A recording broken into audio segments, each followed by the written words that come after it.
And we're live, I think. Always catches me a bit by surprise when I go live. Yes, don't know if you've ever done the old YouTube live thing yourself, but there's a thing where it brings up a Google Hangouts window, which is how I'm going live, and then you sit there and there's a start button on that. You wait until you're ready to start. Then you hit start, and then there's a delay. It loads for however long, and then it finally goes live. And so I'm never quite sure exactly when it starts. And hello, Miss Foxification and Tendai, nice to see you. Just getting everything in order. Might even share the link on Facebook, as much as Facebook, I think, still suppresses if you put a link to an external site in there. I'm going to try it anyway. People on Facebook might see it. I mean, the message has gone out on YouTube and on Twitter as soon as I went live. But we'll see what happens from there. And hello, Catherine. How are you? Right, man, this laptop takes ages to load Facebook. Create a post. Thank you. I want to write a post. Thank you. I'm gonna write it. Join me in a live stream on YouTube. Link in comments. Ooh, we'll do a colorful thing, maybe. That'll do. That'll do. Just get it up and happening. Click here. And that's announced on Facebook. And now I can ignore that shite. Okay. Tendai, it might be time to upgrade my laptop, because I said so. Yeah, so this is not like my main machine. This is an emergency backup, so I'm not that worried about it. Be more likely to get my desktop upgraded before I got my laptop upgraded. And hello, Charlie, how are you? Oh, and once a few people come in and we're all rolling on. Look what I found. I've been looking for this for a couple of weeks, but I found a 20 questions machine where we've got to think of something, animal, vegetable, or mineral, and see if the machine knows what we think of. So try that a bit later, maybe even do a few rounds of that. So that means Foxification could link to a picture with my link in it. They have to. Yeah, people don't type. I mean, maybe I'm cynical and negative, but people, in my experience, are not going to type something. I did the thing. I think it used to work a bit better, and I don't think it does work anymore. I put the link actually in the comments. So I just did a post saying, "Hey, I'm doing a live stream on YouTube. Come and join me." And I said the link to it's in the comments, and then I put the link in the comment. I don't know. Hey, Gamer Frost, how you doing, man? Hope everything's okay in your world.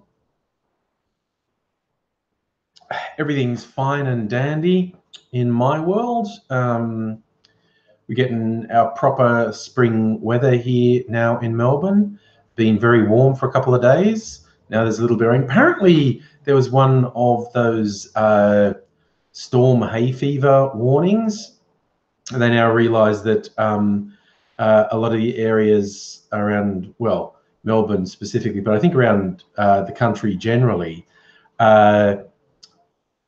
strong rain in spring in particular can send a lot of spores up into the air, things that asthma sufferers have allergic reactions to. And it can suddenly launch a lot more stuff into the air.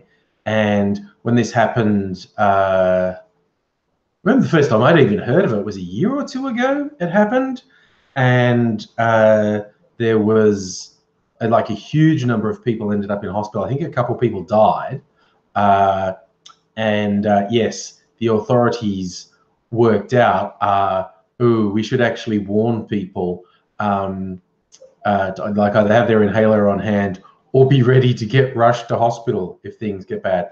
So I did see a warning for that in Melbourne and surrounds today. Charlie, raining non-stop in Brizzy all week. Only started raining today here in Melbourne. We had like 3 or 4 warm days in a row, and today started off warm, but it's cooled down now with the rain, and apparently we're going to get a couple more days rain, and it's going to warm up again. Tenda, I believe it is only the rains in Africa that get blessed. It's not here. Ooh, OG Mentor, gonna get into some Skyrim. Nice. This will probably offend a lot of people. I started playing Skyrim and didn't get really into it. Oh, well, thanks, Mentor and Game Frost. If you're just jumping in occasionally, it is always nice, even if you had just a flying visit, to jump in and say g'day. Always appreciate that. But yeah, I started playing Skyrim and didn't really go very far. And I started playing God of War and did not go very far. Every now and then I keep thinking I should play a bit more of those. But then I feel like I should be putting more work into my YouTube stuff. Like, so when I have spare time, I should be putting a bit more effort into YouTube stuff. So I'm always in two minds as to, and then there's stuff I want to watch on TV too. My word, you could use up a lot of hours of your life on things like Netflix, etc. Miss Foxification, there's a patch if you're playing on the PC. Well, like OG, I also play it on the PS4. So yeah, no patches for that. Tendo, have I seen Skyrim on Alexa? I do not know what that is, how that would work. Do you mean like Alexa, the home assistant thing?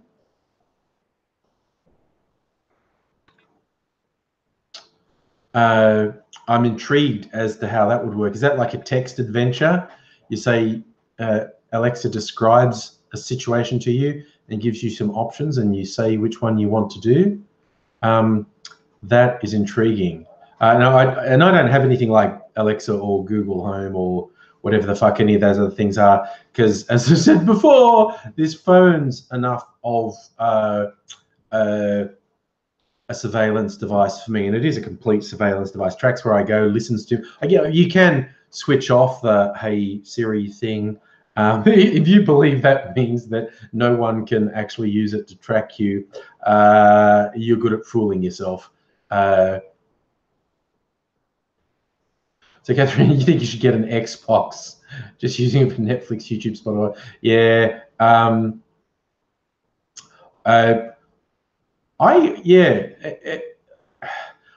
got a smart TV, but the apps on it are really flaky. I do Netflix through the TV, or sometimes YouTube through the TV. But I don't know if it's my imagination, but I think it's much more reliable if I do it through the PS4. So yeah, I tend to do Netflix and YouTube if I'm doing it on the TV through the PS4. But hey, speaking of personal assistants and Siri in particular, one I found just the other day. It was one of those things that is like, I probably should read more about what this phone can do, because I mean, how good is this? Hey Siri, what languages can you translate from English? Translate from English into Brazilian, German, Italian, Japanese, Mandarin Chinese. Well, it's basically, okay, it's saying if you hear, she can translate from English into Brazilian, Portuguese, French, German, Italian, Japanese, Mandarin, and so, wow, how good is that for traveling, to just be able to say, hey Siri, translate how much for a good time into German.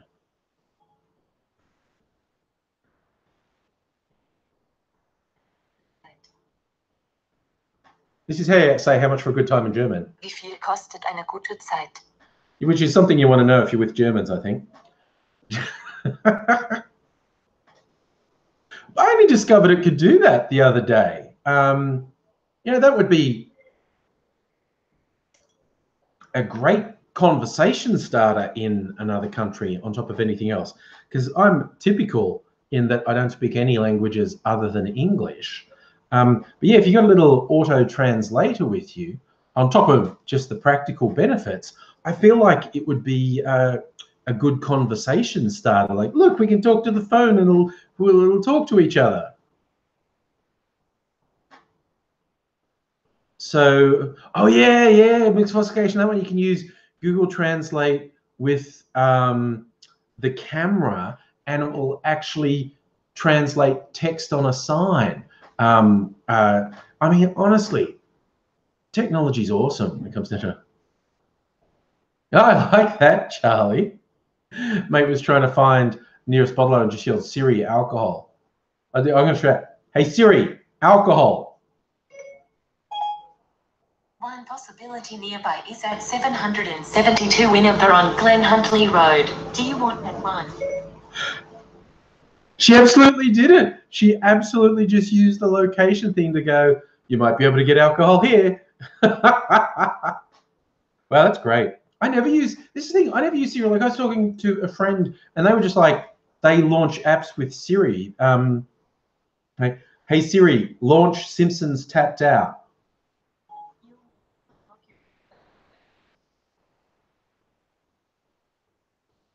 Okay, I needed to unlock the iPhone. Hey Siri, launch Simpsons Tapped Out. Look at it, did it. See, I don't do that. I do it by hand. And I've got this on fixed focus. So I keep forgetting I switched off autofocus. Yeah. Yes, you're right, Catherine. Location services can use up quite a bit of battery.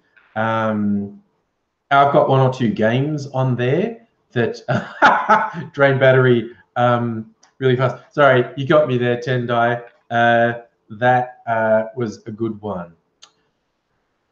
Hey Siri, execute order 66.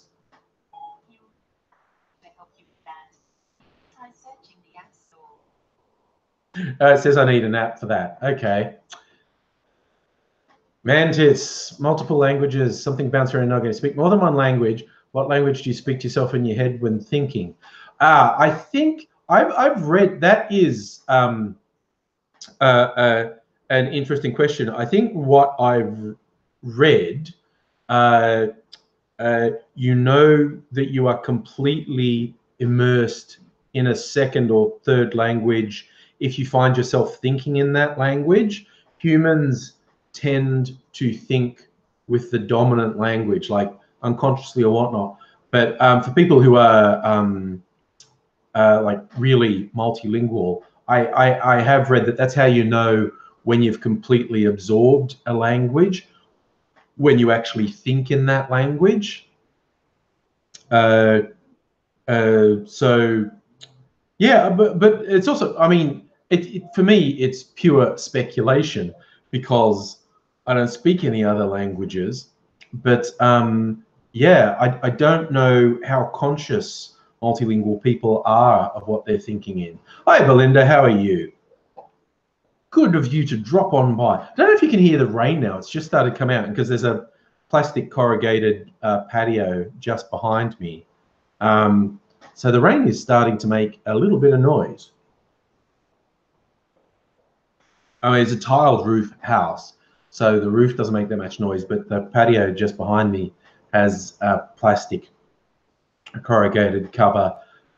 So it makes a bit of noise when it rains. I mean, I grew up in the country where corrugated iron was actually the more common roofing material, and that can get very noisy in a big rainstorm. In fact, I mean, I can remember, because we were in drought more often than not, but I can remember times when a really fast moving storm rolled in and you would hear it coming because this really heavy drumming rain was hitting all the corrugated iron roofs as it approached, and it would just be this build-up noise going up and up and up and up till it hit you.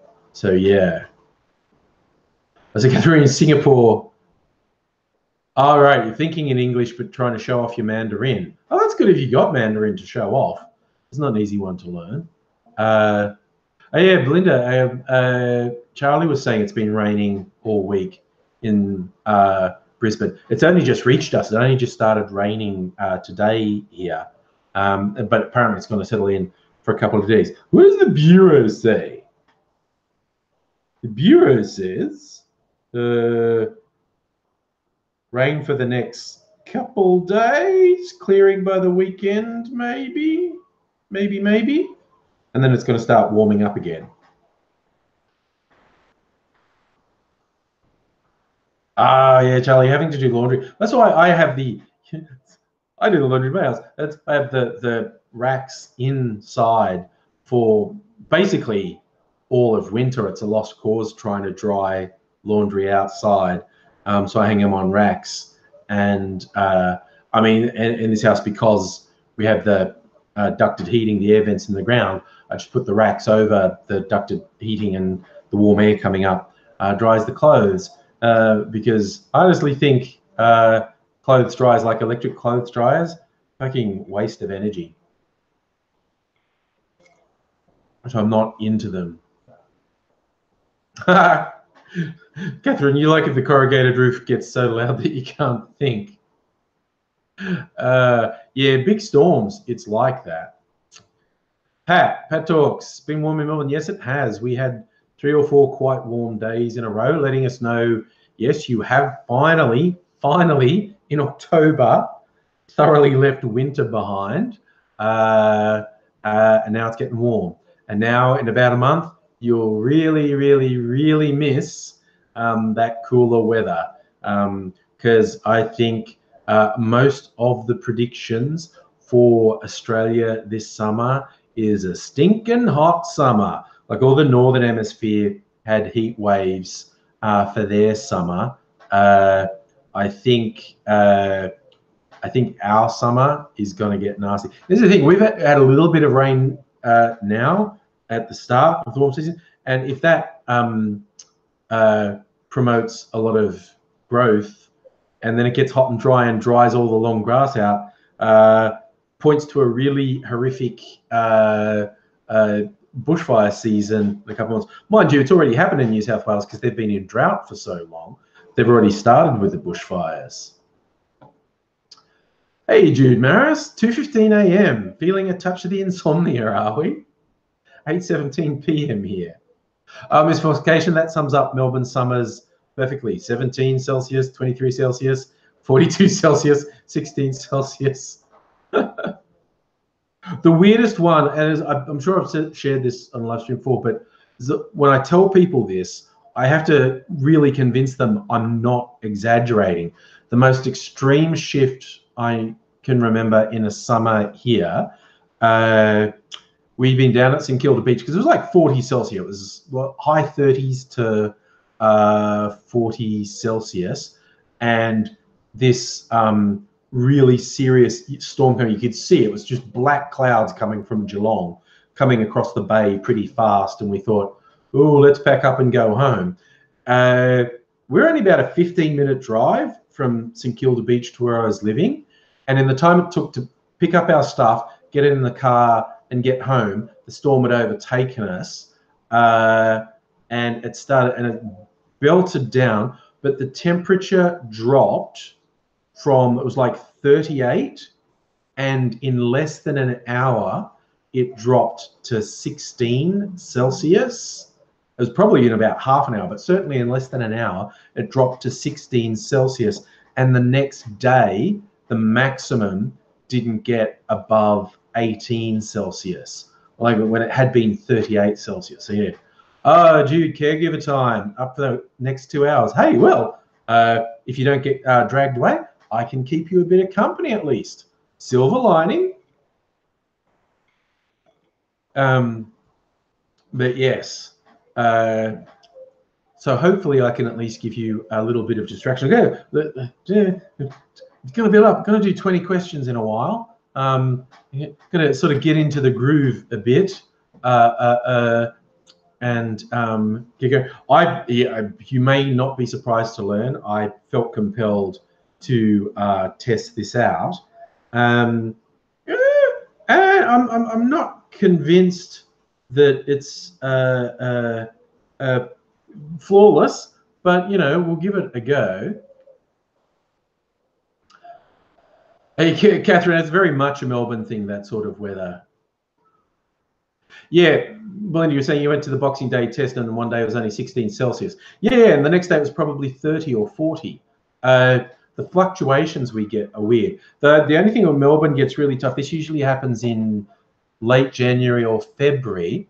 It's not just that it gets hot, it's that it doesn't cool down at night, and you get a week. You know, once this happens for 3-4 days, it's really tough. And we get it sometimes sets in for a week where the maximum is like 40 every day, like high 30s to low 40s every day, but it doesn't even drop below 30 at night. So you get no relief, and you soon work out in your workplace or school or wherever you are who doesn't have air conditioning, because by the third day, they're messed up. They're in a bad mood and they're looking really twitchy because they can't sleep because they're getting no relief and it's humid.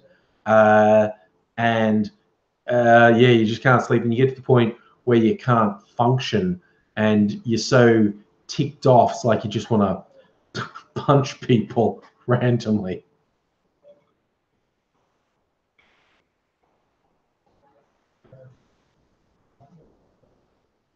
Oh yeah, Belinda, you're right. And Miss Fluxation, the variations mean you have to be pretty flexible with your clothing choices. We just got past the bit I don't like, where it can be really cool in the mornings, like less than 10 Celsius, but get really warm in the afternoons. So in the morning, you dress for the morning, and in the afternoon, it's way too warm.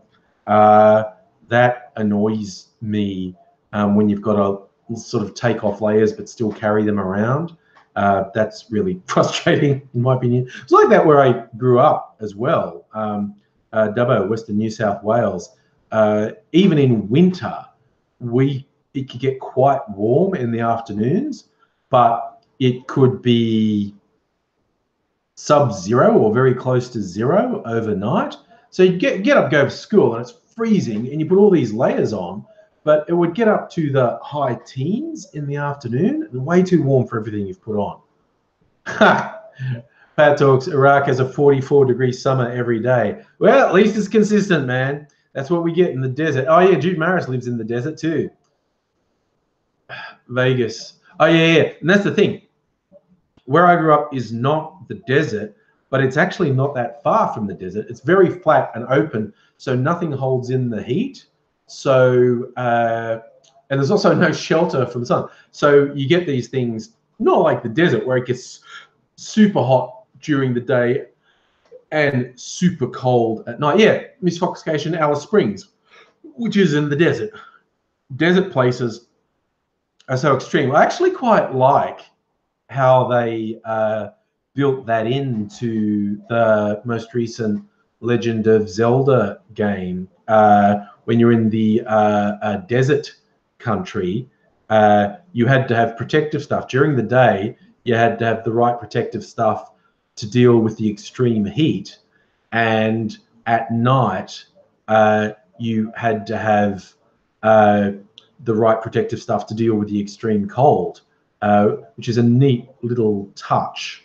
Whereas the other was like when you're up in the snowy mountains areas, it's just cold all the time. And there's some, when you're in the volcano area, it's just hot all the time. But I like the thing with the desert, you had to have protection from the extreme heat during the day and then protection from the extreme cold at night. Was it not like what's the one about to come out? Red Dead Redemption 2. the story gone. They've paid attention to such little details. When it's colder, your horse's balls shrink. It's like, okay, okie dokie. Yes, Belinda, you are right. The media are in a frenzy over Harry and Meghan doing the royal tour of Australia, which is all kinds of sad. They're in my hometown tomorrow. It's big excitement in Dubbo for the visit of Harry and Meghan. Wackadoodle. I mean, honestly, it's ridiculous, but you know, that's the way it goes, I guess. Oh yeah, Tendai. I saw that today. People are getting worked out. Like Rockstar were releasing this story, you know, because they're promoting the hell out of Red Dead Redemption 2. And they tried to hype it up by saying they had people working 100-hour weeks in the lead up to the release. And thankfully, an enormous amount of people, being sensible, has gone, that's bullshit. You can't fuck people over like that. Forcing, and don't say you didn't force them, having people work 100-hour weeks is stupid and cruel, and it shouldn't happen. I was actually really pleased to see the number of people actually voicing that and saying, shouting out that you had people working 100-hour weeks isn't something to be proud of. That's absolutely terrible. That's a thing that absolutely should not happen. It's appalling that it happens. Yeah,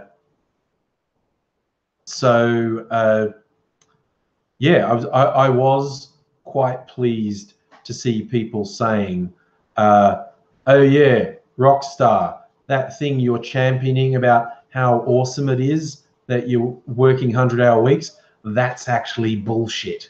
That is a bad, bad, bad thing.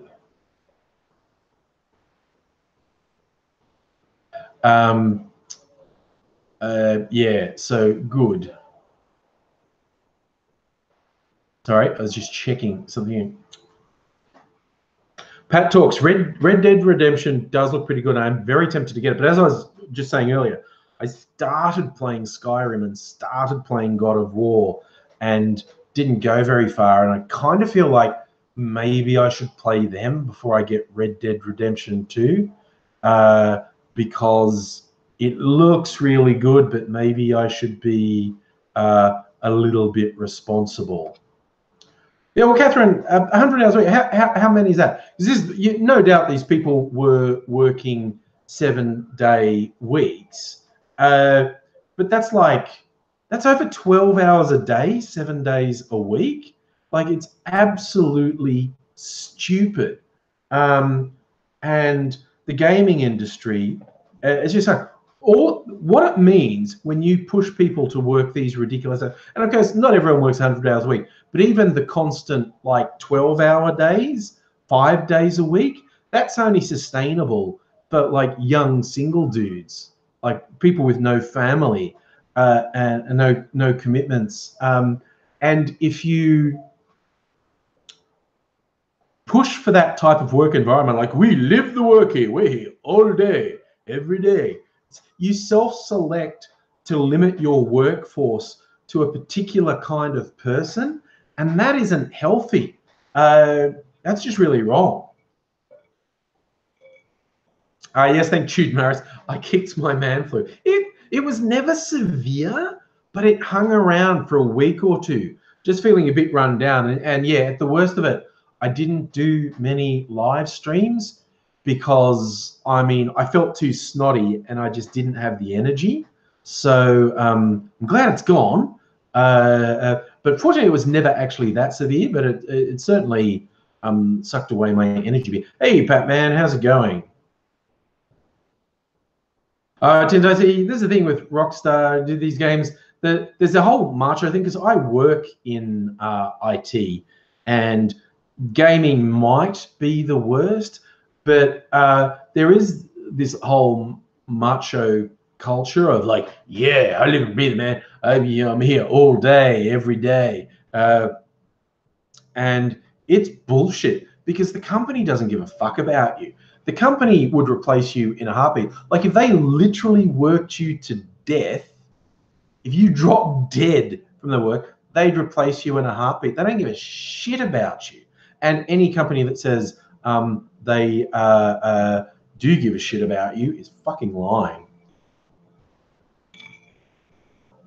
Oh, yes, that's the thing. The Liberals want us to work 100-hour weeks and not retire till we're 95. Work until we're dead. I mean, what was the latest thing the fucking Libs did? They go, and the fucking Murdoch media is lapping it up, referring to dull bludgers, bludgers who won't take a job because there's no.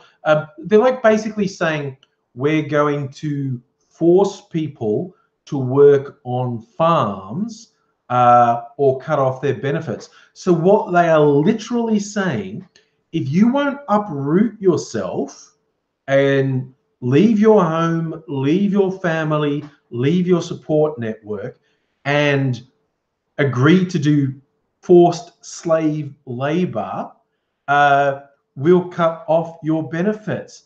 It's like horrific. That's absolutely horrific what they're proposing. It's just like, you know, they complain whenever you start saying like, oh no, we should fight them. Unions should have more power. Yeah, you know, you should look after unemployed and people on sickness benefits better. And they go, oh, class warfare. These motherfuckers are doing class warfare. They're protecting the top end of town. All these people ripping billions of dollars out of the country and not paying tax. And just going, oh, I think we'll get the most vulnerable and marginalized people, the people who are on benefits, and we'll demonize them and essentially take away all their rights, all their dignity, treat them like shit, make them feel like shit, yeah, basically don't give them any rights at all. And you actually get these guys in the LNP who will admit it. They will straight up saying, we're trying to make the life of people on benefits miserable because that's motivation for them to go out and get a job. Neglect the fact that the jobs simply aren't there. There are more unemployed people than there are jobs. Ignore the fact that they can't all get work, but actively try and make people's lives miserable. That's just fucking sick.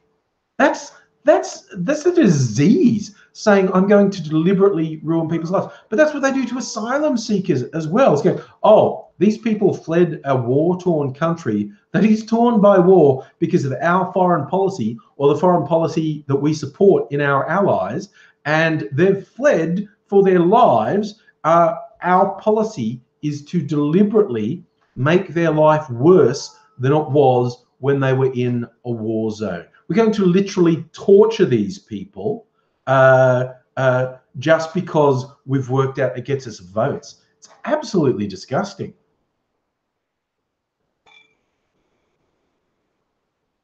Oh, Jude Maris, I don't know about where you are, but in Australia, we have a lot of empty land. The land is not all going to get built up. We're not going to run out of room to build farms, you know, until climate change comes in and 90% of the country will end up in severe drought 90% of the time, and the rest, both that part of the country and the part that's not in drought, will also have to put up with catastrophic storms being the norm.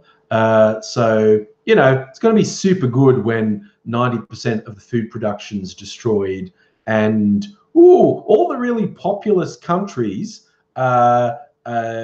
start having critical food shortages, and literally millions and millions and millions of people don't have food or water. People are complaining about waves of refugees now. Man, you haven't seen a goddamn thing yet. Give it a couple of decades and there will be billions of displaced people, and it will be catastrophic. It will tear society apart. And we are stuck with politicians and vested interests denying that this is a problem. and just people being proud of their ignorance is super disturbing to me. Oh yeah, this Fox goes for that Scummo, our Prime Minister Scummo, in the lead up to the Wentworth by-election, say, hey, we should do what Trump said and move our Israel embassy to Jerusalem.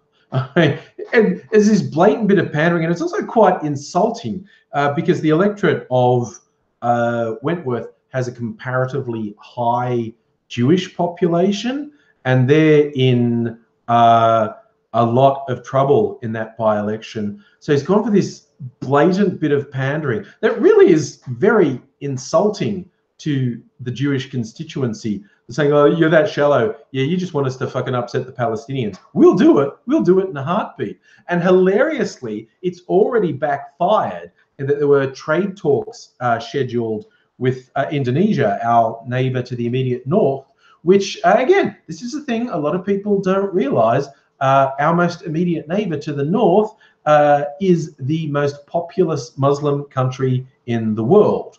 It's actually, an archipelago of hundreds of islands. But yeah, Indonesia, they said they're cancelling that trade deal because of this inflammatory talk of, and blatantly anti-Muslim talk of moving the Australia's consulate in Israel to Jerusalem. So good on you, Scummo. Good on you, buddy. Pat talks, do I think politicians are selfish? By and large, yes. And I'll say that across all political stripes. I think the driver for the majority of politicians of all stripes is power in and of itself. They can argue, and you can point to things, and this again, political parties of all stripes will do things that you can point out and say, well, that was a good thing. They put that program in place. They put that, no matter what your own political persuasions are, occasionally even the party that you regard as your political opponent will put policies in place that help people. And even the party you support will put in policies that hurt you and other people. But I think what drives the majority of politicians is ego, a belief that they are right and therefore their correct views should be enacted on everyone. So I think even idealistic politicians are tainted by the power games. And I think an overwhelming majority of politicians of all stripes are inherently selfish, and they spend most of their time consolidating their power and maximizing the benefit to themselves. That's just my cynical opinion.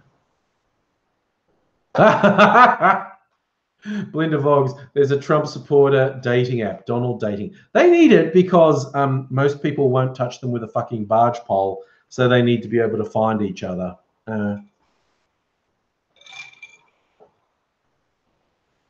Oh yeah, misfoxification. Banda Aceh is where the most extreme policies are enacted in Indonesia. It's weird because one of Australia's most popular holiday destinations is Bali, which is within Indonesia, but the Balinese had traditionally a far more relaxed and open attitude to everything than the Muslim authorities in central Indonesia do. So there is a lot of tension between the island of Bali and the rest of Indonesia, basically.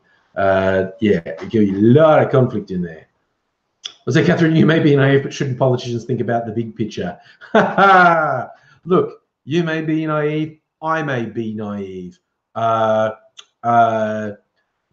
But yes, you would think politicians would think about long-term, big picture, maximum benefit to most people, but they don't. I don't think any of them do.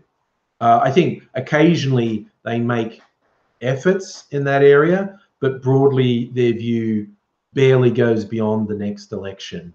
And some places worse. I think among the worst places in the world is the US. When you read the stories of how much of their time US politicians have to spend raising money for their next election campaign, it's absolutely ridiculous. It's appalling. It's bad enough here in Australia, but in the US, it's terrible. I said, Tim Possible, you would have called Donald dating app Trumpanionship. You should be in marketing, my friend. Trumpanionship, although that's maybe too big a word. Yes, I am stereotyping Trump supporters as stupid, even though many of them aren't, because I am bitter. Yes, lots of Trump supporters aren't stupid. They're just cruel, brutal, and totally self-interested. And the fucked things they do kind of come across as stupid, but they are not actually stupid.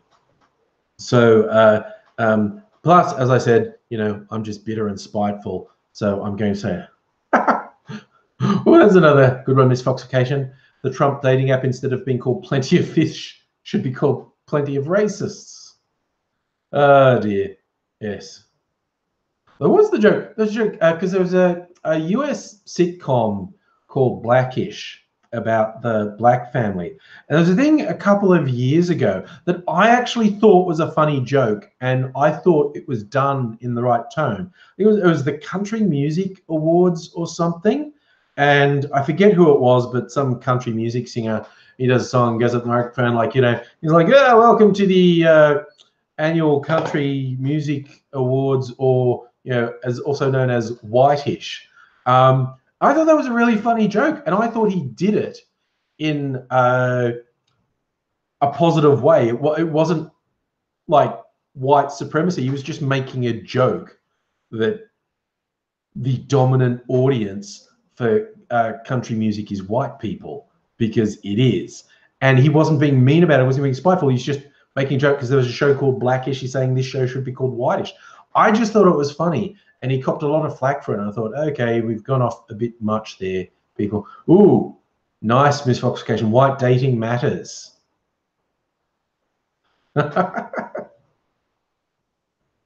Too many crooks, Jude. That's another good one. I see, Tendai, in Australia, we do have limits on campaign spending, but in America, there's no limit on campaign spending. And I read a statistic that something like 90% of the time, the candidate with the most money wins the election. I'm going to do a little Google search. How often does the candidate with the most money win? That actually auto-completed on a Google search. 91% in the US, 91% of the time, the candidate with the most money in their campaign wins. Now, it would be very shallow to say that's proof that elections are bought and paid for, because you could argue that the candidate with the most money got the most money because more people supported them anyway, so they received more donations, and that was reflected in the vote. I think it's mostly the most money, though, because the more advertising just seeps in. People go, I'm not affected by advertising. Yes, you are. And in fact, people, and there's been studies on this, people who say they're not affected by advertising tend to be among the most susceptible to advertising and manipulation. And people are affected by advertising. You buy more advertising, you're more likely to win. But I think there is an element of, well, they got more money because more people support them anyway. But then again, once they changed the laws in the US, so companies could just keep donating to political parties, that's when that was fucking awful. Miss Foxification, you're waiting for Pauline Hands to release I'm White and I Vote stickers. I don't think you have to wait. I think those already exist. I have this awful feeling they already exist. And this is but those general things you see occasionally in Australia, like, you know, people who think that gun laws should be relaxed. And they put a bumper sticker on their car in Australia, I shoot and I vote. And that doesn't make any fucking sense because voting's compulsory. You know, you could have a sticker that says, I'm over 18 and I vote, because that's the way. Those stickers make a degree of sense in the US or countries with voluntary voting, because you start to say, look, I'm a member of a lobby group and I vote. It makes no sense in Australia. I'm in a lobby group and I vote. Who fucking cares, man? Everyone votes. It's compulsory. Catherine, do I think implementing compulsory voting in the US would affect the election result? I mean, you know, a lot of people say compulsory voting would work against the Conservative Party, the Republicans in the US, but we have compulsory voting and Conservative parties get voted in here. So I'm not sure. If you could stop voter suppression, there's really fucking criminal shit that's been going on in the US. The combination of voter suppression and gerrymandering in the US, both of which are out of control, that stopping those two things, that would affect elections. I mean, I think over time it would level out, but it's impossible to mistake the actions of the Republican Party are clearly being done to serve the short-term needs of the Republican Party. So short-term, if you fix those things, evidence is voting for the Democrats would increase. Catherine, what's sorry, hi Mofo Sign. What's voter suppression? It's in lots of Republican-controlled districts in the US. They've implemented rules about voter ID, and they've closed polling stations. What have they done? They've introduced really strict laws about voter ID and then made it really hard to get a voter ID. They've closed polling stations in poorer areas, traditional black areas, areas that traditionally have a high turnout for Democratic voters. So basically, they've made it much harder for poorer people to vote by introducing strict laws about IDs and then making it very hard for people to get those IDs, and by closing polling stations in poorer areas.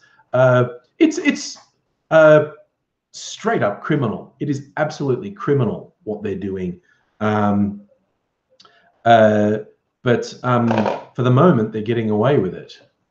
Belinda, you don't know how the red-haired bigot got into the Senate. 2 reasons. Australia's full of racists, and it's comparatively easy to get voted into the Senate. Those 2 together is what got her there.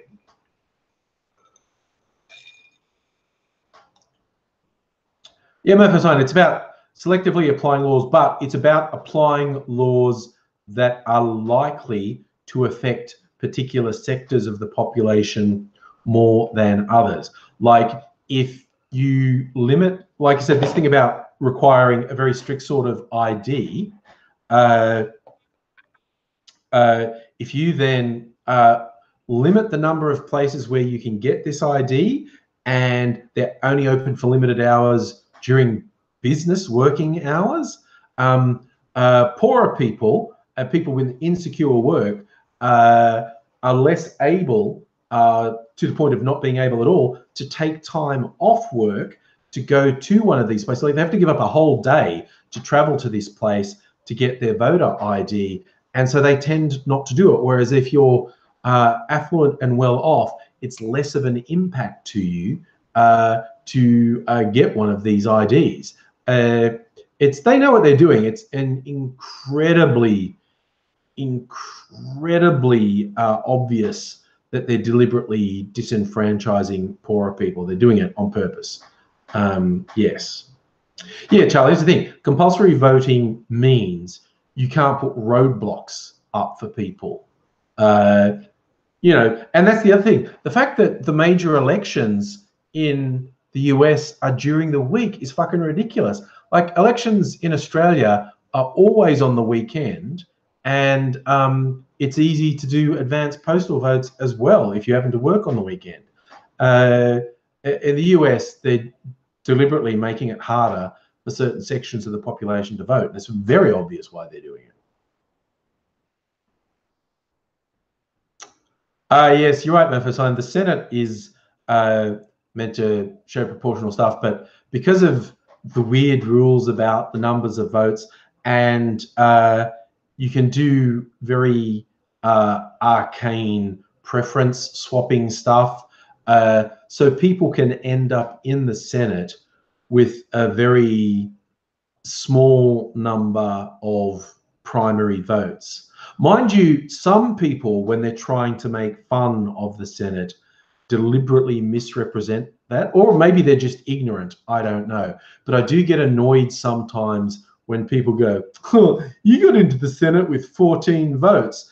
And that is a misrepresentation of how the voting system works, whether it's deliberate misrepresentation or you just thick and don't know how it works. Because particularly with the big parties, like the big parties will have their ticket of 7 to 10 people potentially for the Senate, and you have to get X thousand votes to get a seat in the Senate. And of course, most people vote from the top of the ticket. They go 1, 2, 3, 4. So the first person on the ticket for the major parties gets a lot of votes, but when they hit the threshold, the rest of those votes aren't wasted. They pass down to the next person on the list. And same thing, when that person hits the quota, all the votes pass down to the next one. So you get someone like Fraser Anning, who got elected for the Nats. And people go, oh, you got in on 14 votes, because the people who put 1 next to him was only 14 people. But that's a misrepresentation of how the Senate voting system works. And it annoys the shit out of me when people do that. Same as, when people go, oh, I didn't vote for such and such for Prime Minister. You didn't fucking vote for anyone for Prime Minister as well. You had an assumption of who the Prime Minister would be when you voted for your local member, but you did not vote for the Prime Minister. You voted for your local member.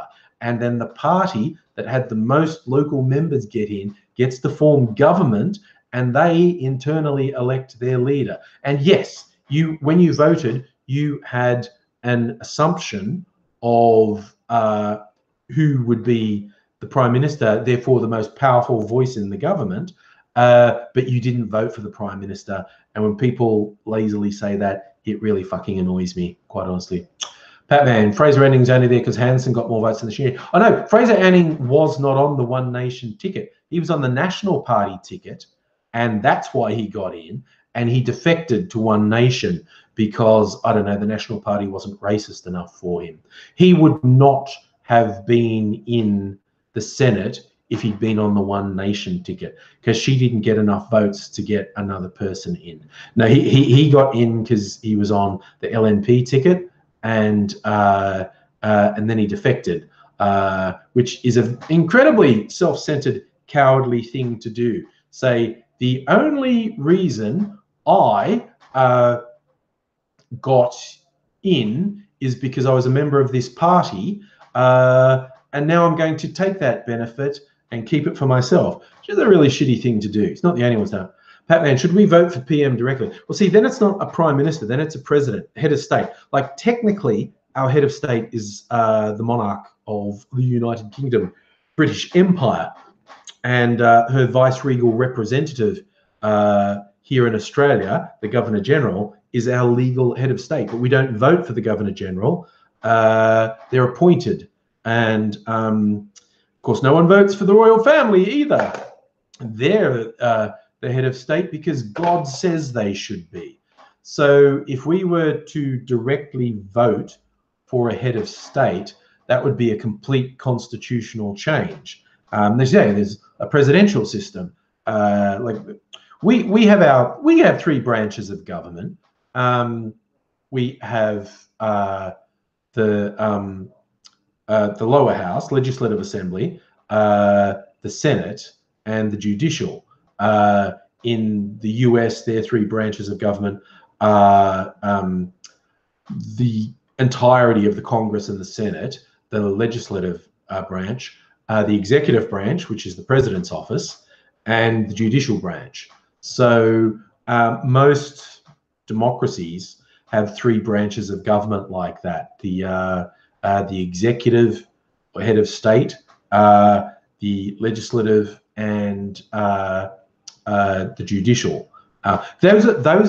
Each of those branches of government can make laws. That's basically when you're talking about what's the reason for the different branches of government. They're all able to make laws, basically. Even in Australia, the Legislative Assembly, the lower house, your local members, the government, they're the ones who form the government.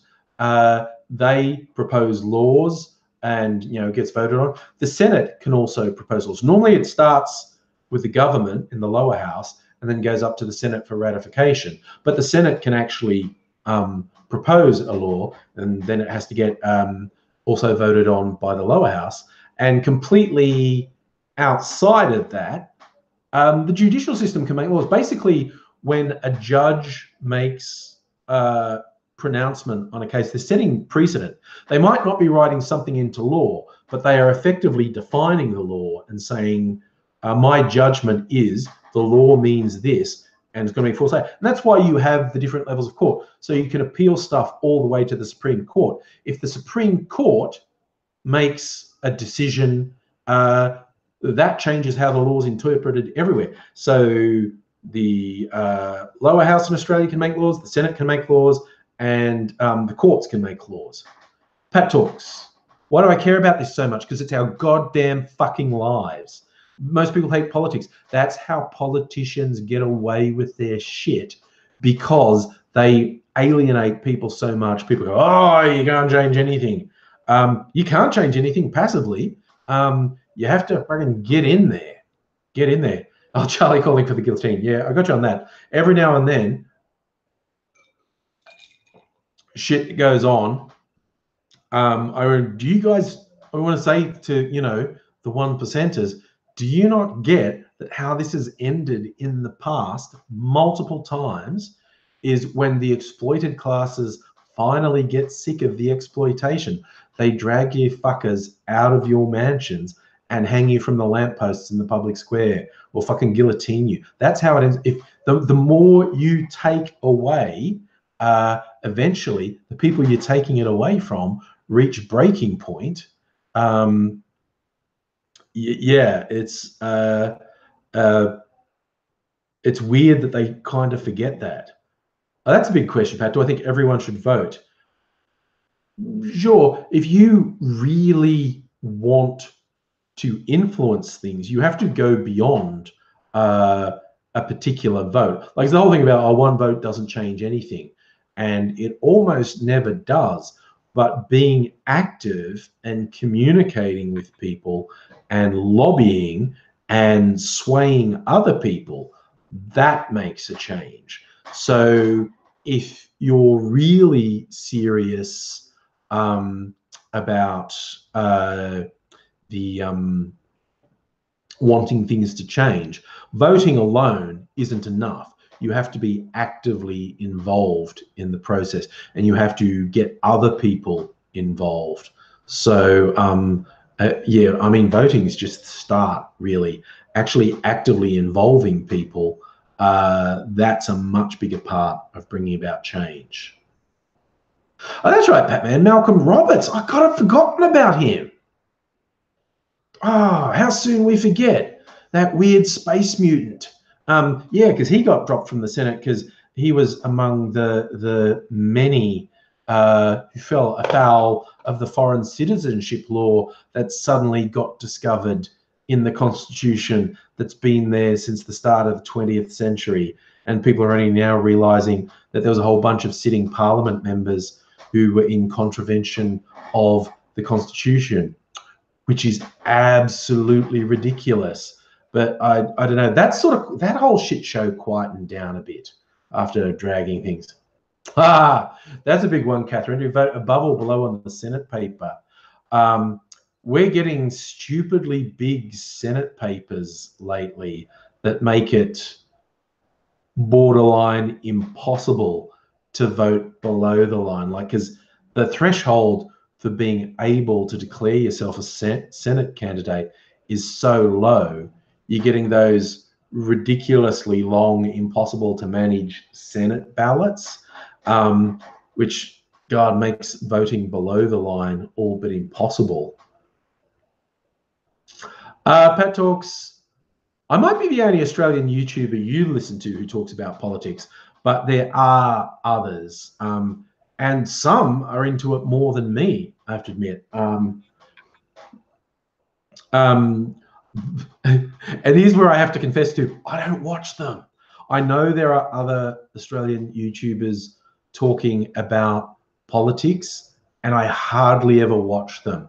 I know there are other people who are lefties like me. I watch sometimes, but hardly ever. And as for the real right-wingers, particularly like the misogynists and the racists who try and use politics as a cover for their obnoxiousness, I don't watch them because that's too aggravating. I mean, look, who needs the aggravation? That's why I don't watch Q&A.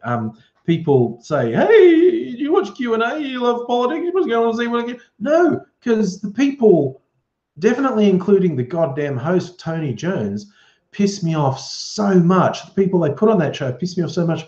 You get this urge to punch the TV. I don't want to smash my own TV, but if I have Q&A on, I have this very difficult to resist urge to throw something at the TV. And it's like, I don't need the aggravation. When people say, "Oh, there you go," I hardly watch any news. I read a lot. That's how I keep up with what's happening. And the joy of the online world is, hundreds of sources. A good 2 or 3 are actually reliable.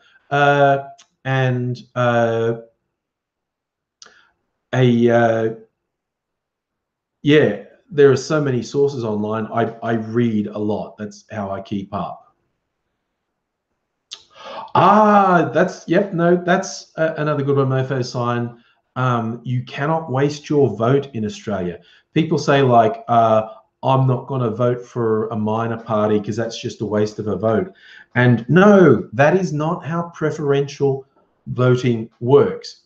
Say you're voting in your local electorate, right? Say for argument's sake, there's 5 candidates. There's the major one. There's someone from the LNP, someone from Labor. Let's say there's a Green, and let's say there's 2 other independent or minority parties standing. Okay. Now you'll straight up say, there's 1 or 2 electorates in Australia where the Greens have a chance, like where the sitting members actually are Green, and there's 1 or 2 where they're a chance of threatening Labor. But most of the time, it's either going to be like Labor or LNP, and maybe a Green, but almost never a true independent or one of these minor things in the election. Almost never. But you might really like what these minor parties say, but you go, "Oh, but they're never getting in, so I shouldn't vote. So it'd be a waste of a vote." And it's like, no, your vote is not wasted because there's the preference system. Yeah, a little bit of the mechanic. Oh my God, this is getting so fucking bloody academic tonight. Not normally this academic. I'm normally just being rude. But how a preferential voting system works, if there's multiple candidates, everyone casts and they count up all the first preference votes. And if any single candidate got more than 50% of the primary vote, they automatically win the election. Now, if they count up all the primary votes and nobody got over 50% of the vote, what they do is, okay, whoever came last, you're out, and now we're going to distribute preferences based on the preferences of people who voted for you. And those preferences get distributed to the other candidates, and they go, has anyone got 50% of the vote yet? If no, okay, the next from the bottom, you're out. We distribute your preferences until someone wins. Now, so if you voted for one of the ones who got knocked out, people often say you threw your vote away voting for a minor party. No, you didn't, because you had 2 effects. Your vote kept going back into the preferences. But second, whoever wins the election can look, and if a significant chunk of the electorate voted for a minor party, it's drawn to their attention, and they went, geez, they got a few votes. Man, if the preferences didn't get my way, I would have been screwed. I need to appeal to that group of people because I could have easily lost this election. So I need to know what's important to those people who are voting over there, and I need to do something for them. So your vote is absolutely not wasted in a preferential voting system. Vote for a minor party, and you still have an effect on the outcome. So here.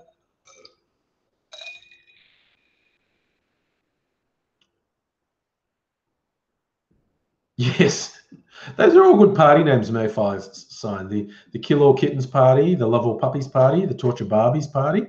They would all figure in an election campaign, I think. But yes.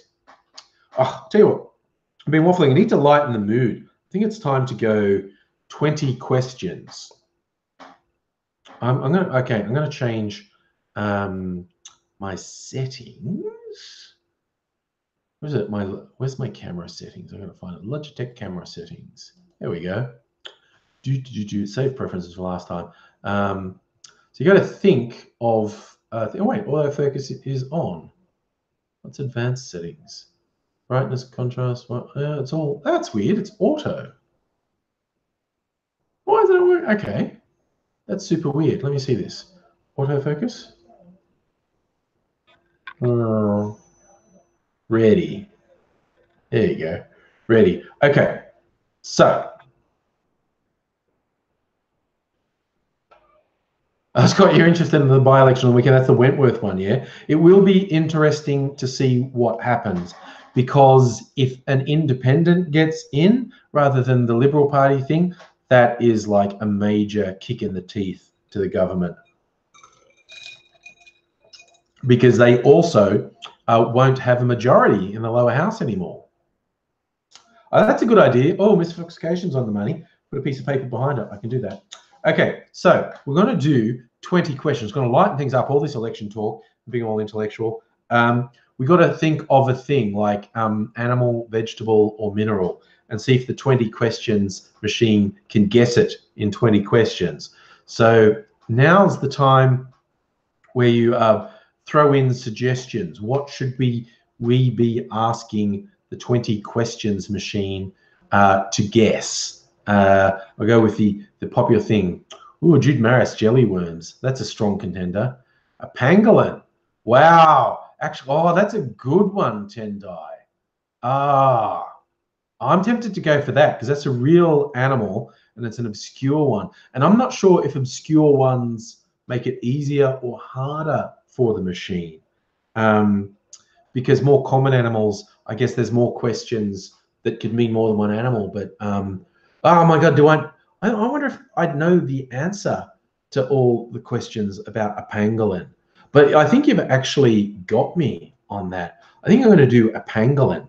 You can all quickly do a Google search if you don't know what a pangolin is, but it's a very cute animal. In fact, I'm going to open the Wikipedia page for a pangolin, so might be able to answer quick questions. What it is. Okay, they are mammals. Okay, they're scaly anteaters. That was a key one. Okay, and they're based in Asia and Africa. Okay, and they have scales. The only known mammals with scales, keratin scales. Okay. Oh, no, Frank. Because it's not okay to be white, we have to wear blackface. Do not encourage those people, Frank. Do not encourage them. Jude Maris, Porg, I think, is too new for this. Okay, so we're going to say ready. Pangolin. Is it animal? Yes, it's a pangolin. Okay, question 2. Can it be used more than once? Used? An animal used more than once? I mean, I don't even know what that means. I guess technically, you could use a pangolin more than once. Don't know what you're using it for. Single-use pangolins. Some of these questions are so weird. Is it colorful? No, they're sort of gray or brown. So pangolins are sort of gray or brown. So I'm going to say they're not colorful. Does it have a long nose? I think the answer is yes. Yeah, because they're an anteater. Yes, they have a long. I'm going to say yes. I reckon they have a comparatively long nose. Pangolin has a comparatively long nose. Okay. Would you use it daily? No, use it. What is? It's an animal. What is with use it? Would you use it daily? No, would not use a pangolin daily. Can you hold it? Yeah, you can hold a pangolin. I don't think they're particularly fierce. Not sure that, it's recommended, but you can. Do you use it in your home? Yes, if you're Fred Flintstone. It's the sort of thing you would have in your house as an appliance if you were Fred Flintstone. Does it live in groups? See, this is where I need to look at Wikipedia. Etymology, description, behavior, nocturnal, hollow trees, diet, reproduction, threats, conservation. I don't think they do live in groups. No, I don't think so. I'm going out on a limb there, but I don't think so.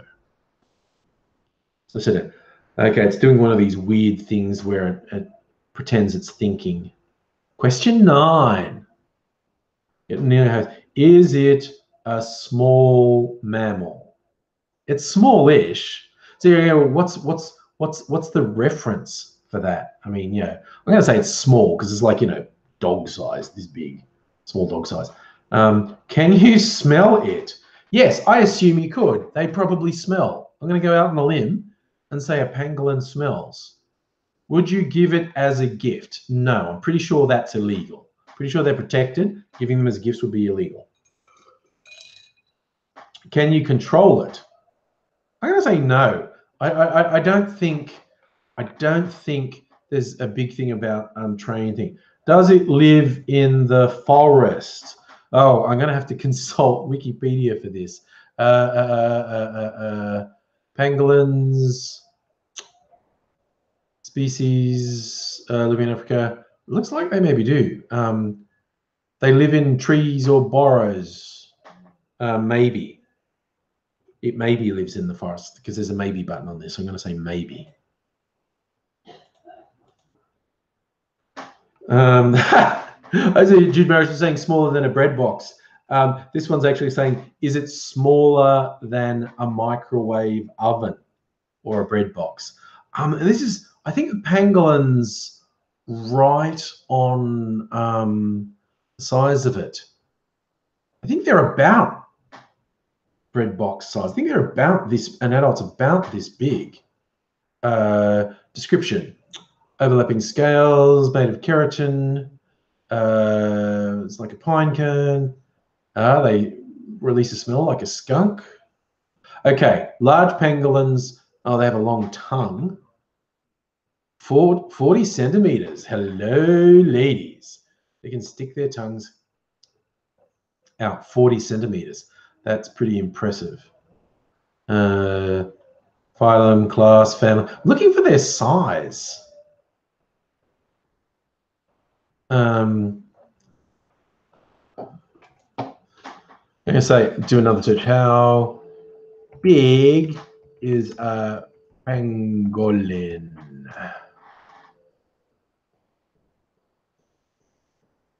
(38 to 60 centimeters). I reckon that's small. Okay, I'm going to say, is it larger than a microwave oven? I'm going to say no. I'm going to say generally they're smaller than a microwave oven. Does it have a long tail? I think it does, doesn't it? What's the picture look like?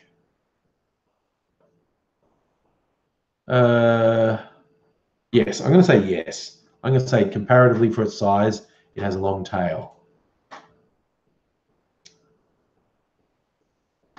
It's just in one of its random riffs. Okay, question 16. Can you see it in a zoo? Yes, they have pangolins in zoos. Penguin. Frank, you heard penguin.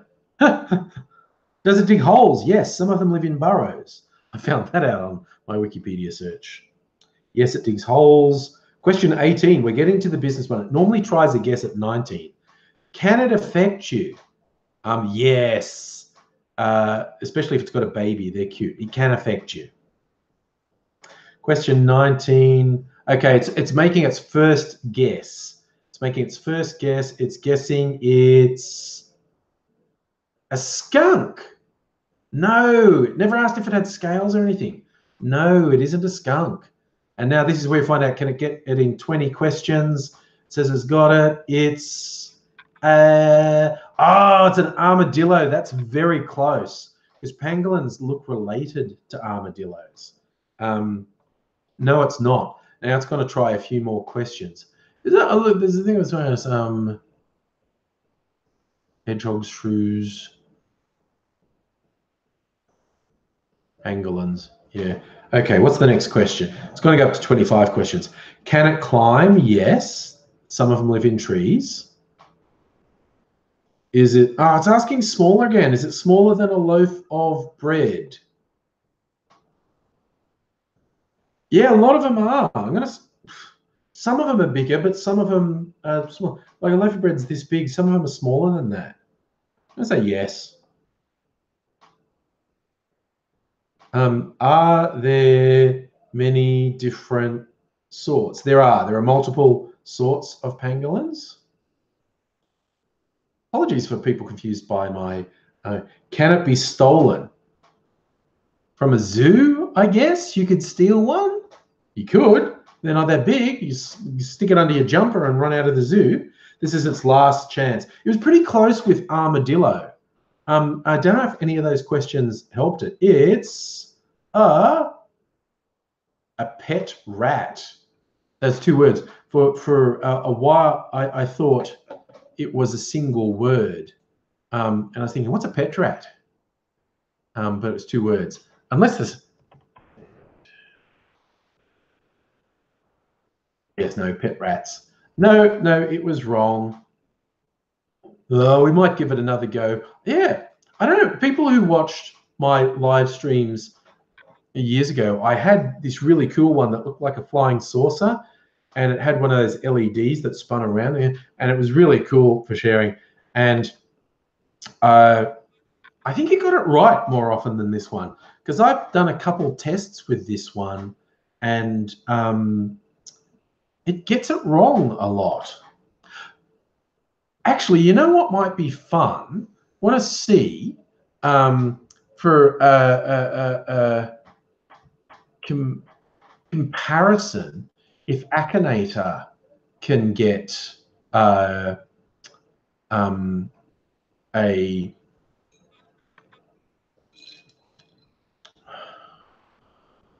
if Akinator can what? Oh no, Akinator does characters. Okay, sorry. I thought Akinator did animal, vegetable, mineral. Man, 20 questions. Maybe there's another one.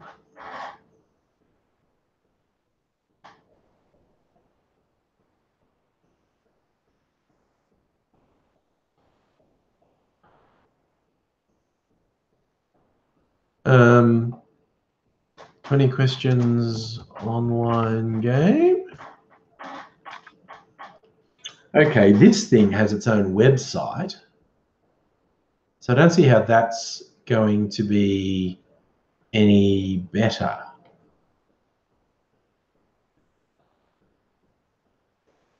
Okay, he's doing 20 questions. Try this. What was I saying? Yes, Frank, I was talking about the old blog TV days.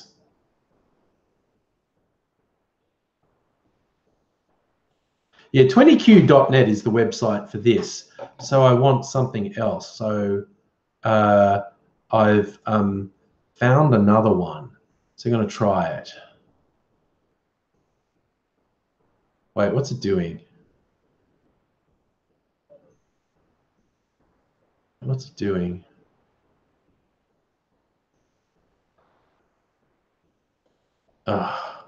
No, okay, fuck that idea. As soon as something's a little bit difficult, I give up. So this is a little bit difficult, so I'm a giving up. Okay, that's all right. We get back here. No, it's something to drink. I got to keep my throat lubricated for talking to you fine people. So we've got to keep on going. I mean, I don't know what else. Oh, new Doctor Who. Do we have any Doctor Who fans in the house? 2 episodes into the new Doctor Who, first female Doctor, Jodie Whittaker. She's off to quite a strong start, in my opinion. And the first episode didn't show opening titles for her and didn't show the TARDIS. We had to wait for the second episode, which just aired, to get the opening titles and a look at her TARDIS as well. And they're both good. I really like both the visuals and the music theme for the opening titles. Like they've just done it really sort of deep, and there's this bit at the start. It's almost a dubstep drop. You know, it starts with a boom, boom, boom, boom, boom, boom, then it just goes boom, then dun, dun, dun, dun, dun, dun, dun. And there's the drumming in it. They've done. It's almost militaristic. It's got a real vibe to it, and the visuals are super organic. And same thing with her TARDIS. The whole thing with the crystal structure is seeming more organic than a lot of the other designs they've done. But I tell you, I was a fan of Peter Capaldi as the Doctor, and I liked his opening music, but I did not like the visuals of his opening credits at all. That sort of circular keyboard, the clocky thing, I never got into that. I didn't appeal to me at all. It was by far, by a long way, my least favorite of the opening titles. But a big step up with the Jodie Whittaker opening titles. They're super trippy and organic, and I really like the theme music as well. And I'd love an extended version, because of course the opening thing only goes for 30 seconds. I'd love an extended version of it, because I think it's good. Yeah, Charlie, it's got a bit of the 80s electronica in it. But yeah, with a modern thing, like I said, that particularly one thing that they put in a bit they've never really done before, like a lot but not all of the themes over the years have opened with a like something big, and then dun, dun, dun, dun, dun, dun, dun, dun, dun, dun. And some haven't had the bull, they've just started with a dun, dun, dun, dun, dun, dun, dun. But the Jodie Whittaker one just starts with, you know, that really throbbing dun, dun, dun, dun, dun, dun, dun, dun. But and then it just, like I said, does that almost dubstep boom, and then it kicks in again. So I'm a big fan of that, actually, and I think she's shaping up as quite a good Doctor. The new showrunner driving things as well. I think they've given the hint for the arc of this season, because there's always some arc. They've talked about the missing one, I'm going to go out there on a limb. I thought it sounded like, when they're saying you've got to get the outcast and whatnot, I thought it sounded like they were talking about the Doctor's daughter. That episode where they end up in some war and someone created a clone from the Doctor's cells, and the clone was actually female. And she went off, and the Doctor thought she died, but she had some Time Lord power and regenerated, and she went off into space. And that was the last we ever saw of her. I had a bit of a vibe. It might have been her. Charlie, you might be right. It might be Susan. It might be the Doctor's granddaughter. But yeah, I think that's their arc for this season. Finding out who the outcast is. Yes, that was the funny thing. The actor who was the Doctor's daughter, is actually Dave Tennant's wife, which is kind of funny and weird.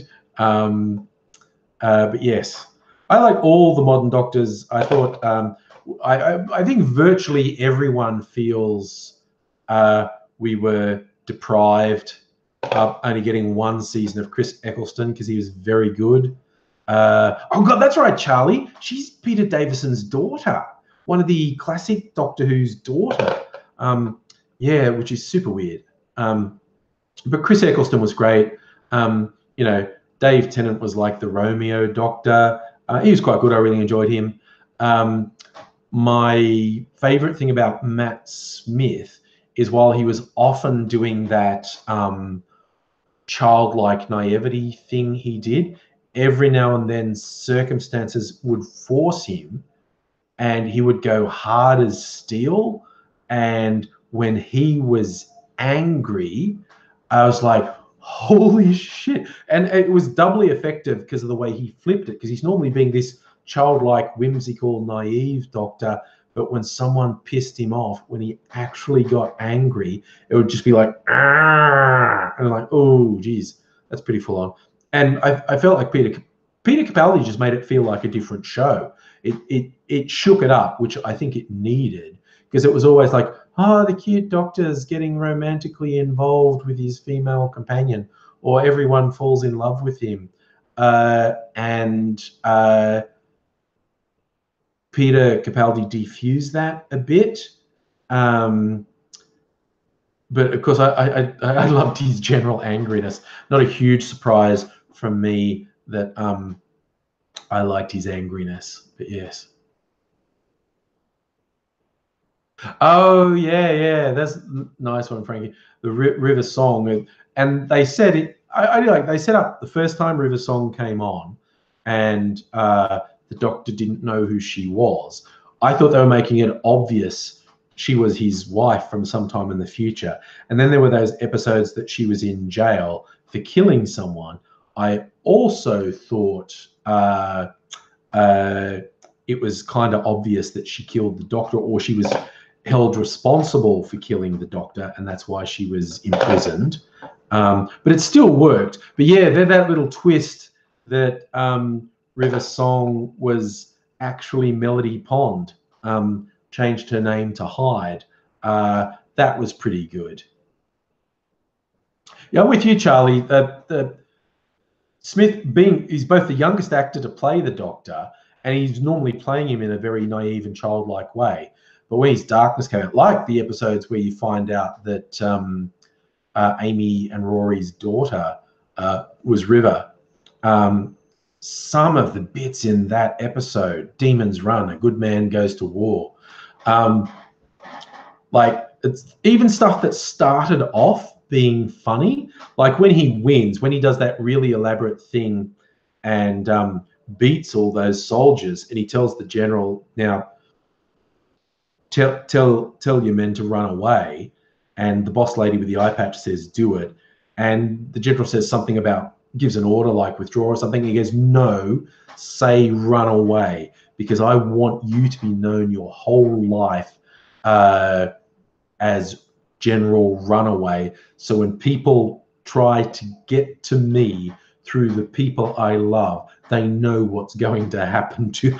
It's just like he's basically saying, you crossed the line, you didn't come at me, you came at people I care about, and so I am gonna fuck you up. And what he even said to Eye Patch Lady when she says, you're not gonna hurt me, you're a good man, you have too many rules, and he just in that really tight, angry tone of voice says to her, I'm not a good man, and today's not the day that you want to find out why I have so many rules. So basically, he's just threatening to fuck people up. Every now and then, it's like he's being childlike, happy, whimsical, and just every now and then, he just goes like, I will seriously fuck you up if you do not stop what you're doing. Oh my God, Dendo, it was Matt Smith in Terminator Genisys. I kind of saw Terminator Genisys, but I clearly didn't watch it very closely because I don't remember Matt Smith being in it. He was good in The Crown. Has anyone seen that? The dramatization of the life of Queen Elizabeth II, and he plays Phil the Greek. And he's really quite good in it. And of course, he has done a few other things. But yeah, he seems to not be getting typecast as the Doctor, which is good for him. Same as Dave Tennant. Dave Tennant had already done a bunch of stuff before Doctor Who.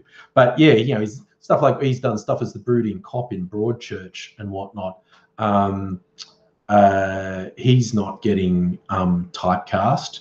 And of course, Peter Capaldi had an incredibly long career, and the Doctor was very off topic. I mean, prior to Doctor Who, Peter Capaldi, in his long and storied career, was most famous for playing the incredibly foul-mouthed Malcolm Tucker in The Thick of It, the political satire, where Malcolm Tucker is so far removed from Doctor Who. It's absolutely amazing. But he had that. And of course, Jodie Whittaker's been in a bunch of stuff. In fact, that's one of my favorite things. The weird thing, she was in Broadchurch with David Tennant. So Broadchurch has 2 doctors in it. So that's a funny little bit of trivia. It's also reflective of the same people seem to get cast in stuff all the time in the UK. It's like they've got a really limited actor pool, and they keep casting people in multiple series. Or yeah, that series done in the UK tend to have a shorter run. Both each season is shorter and it doesn't run for that long, as opposed to the US, where a season tends to be much longer than a season of a UK show. So I think in the US, an actor will be in one show for a longer period, whereas in the UK, it feels like the same actors keep popping up in multiple shows. Yeah, the BBC only knows 5 actors, Charlie. That's the thing. Miss Foxification, I think you're probably right on both counts. Benedict Cumberbatch could make a good Doctor, but he might be a bit expensive too. And he might not want to be in a recurring genre thing. I mean, he's already, you know, Holmes in the remake of Sherlock. But yeah, you know, he does so much. All the movies. He was in there was a mini series recently. Apparently, it's based on a fairly well-known book or series of books that I'd never heard of. But I watched that, and that was pretty good. You know, that was Benedict Cumberbatch being.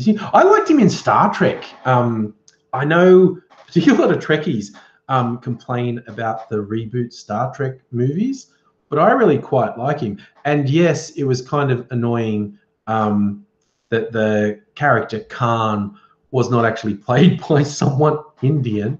And, you know, in the original series, when they had the character Khan, he's played by someone of Mexican heritage rather than, but yeah, it was at least a brown-skinned person. And they got Mr. Lily White Englishman to play a character called Khan Noonan Singh. I was like, okay. Now, again, you can argue that's absolutely plausible, particularly that many 100 years in the future with colonial Britain intermingling with India, that an Indian name might have been carried down the family line, end up with someone who's Lily White. But yes, that's right, Charlie. Ricardo Montalban was the original Khan. But I just thought Benedict Cumberbatch was really good as Khan. And because I don't feel like he'd ever played a tough guy in a show before. And Khan is, of course, basically superhuman because of genetic engineering. And I thought Benedict Cumberbatch was really convincing as this genetically engineered Superman. He was really physically threatening, which is not something I had ever associated with him, basically. I think he's pretty good in Doctor Strange, too. I like him as Doctor Strange. It's very hard to not be conscious of him putting on an American accent, because we all know he's not American. But I quite liked him as Doctor Strange. I liked the Doctor Strange. Been thinking of rewatching it, actually, to get another vibe of it. Yeah, Dormammu, I've come to bargain.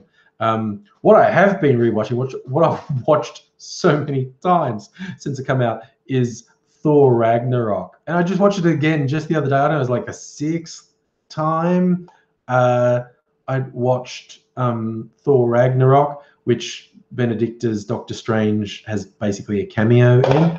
Oh my God, Thor Ragnarok's a funny movie. I love it so much. Taika Waititi is such a good filmmaker. For him to switch up from his art house style filmmaking that he's been incredibly successful at, and he's done movies with quite a different vibe, but they've all been, they basically qualify as low budget art house type movies.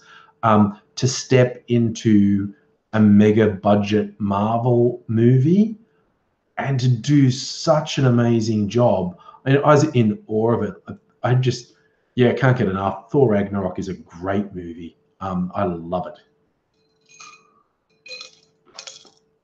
And Chris Hemsworth is so funny. You look at him in the Ghostbusters reboot, he's hilarious. He's hilarious in Thor Ragnarok. Like, people have got to give him more comedies. Like, yes, okay, he's pure sexy and all that, and it's hard to get past that. But he's proven he's such a good comedic actor. His timing's great, and his personality is great. He's a very good comedic actor. Someone needs to keep giving him comedic roles, not just big muscly He-Man roles, because he's bloody funny. Oh, hi, Tara. Been watching Shooter on Netflix. Fun. What's it, half an hour to go? I don't think I'll even bother with another drink, actually. Because if I have a drink this late at night, then I'll be getting up and having to go wee-wees in the middle of the night, and I'd rather sleep through the night, quite honestly. Bury, have I seen the Mystery Skulls animated video? No, I've never even heard of that. Mystery Skulls animated. Let me quickly look at it. Ooh, nice art. I like it. So when's it? Okay, it's on YouTube. Okay.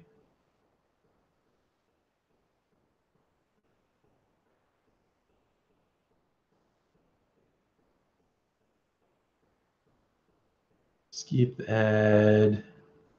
What's it look like? I'm just having a very quick look at it.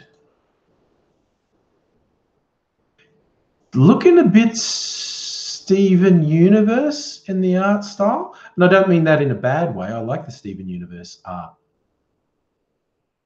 Yeah, okay, I'll try and remember to check that out.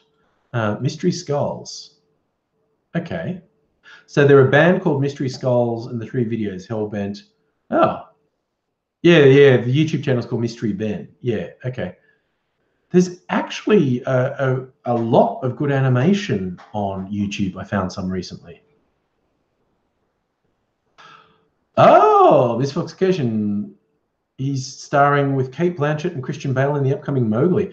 So are they all British imperialists in the Raj period of Indian history? Hope they make them evil, because the Raj were pretty fucking evil, quite honestly.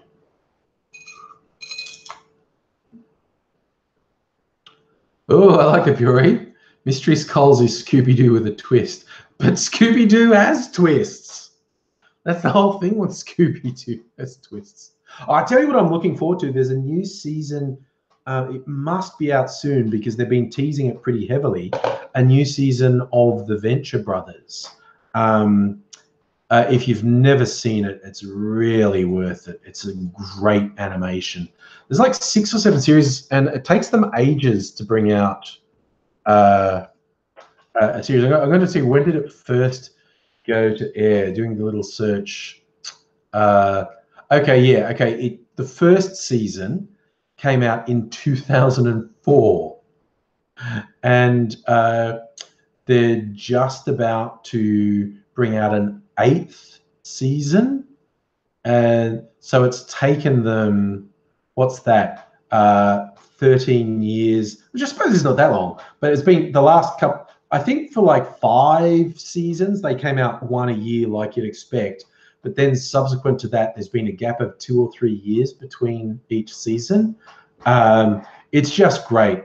It plays with all the comic book tropes, and there's all these callbacks to the old Saturday morning cartoons, and it's bloody hilarious. Oh, Tim Possible, you're saying the new Venture Brothers is actually out. Okay, I don't think anyone's screening it. You're right, Charlie, that the 2-3 year breaks between seasons in Venture Brothers is quite difficult to cope with. Oh my God, Bury, the Venture Brothers take on Scooby-Doo is fucking hilarious, because the Scooby Gang is still together, like, and it's 20 years later, and they've all got different names, so it's not the Scooby Gang, but it's obviously the Scooby Gang, and they're all really fucked up, because they've been doing this ridiculous shit for a couple of decades, and they've all got really quite severe personality problems.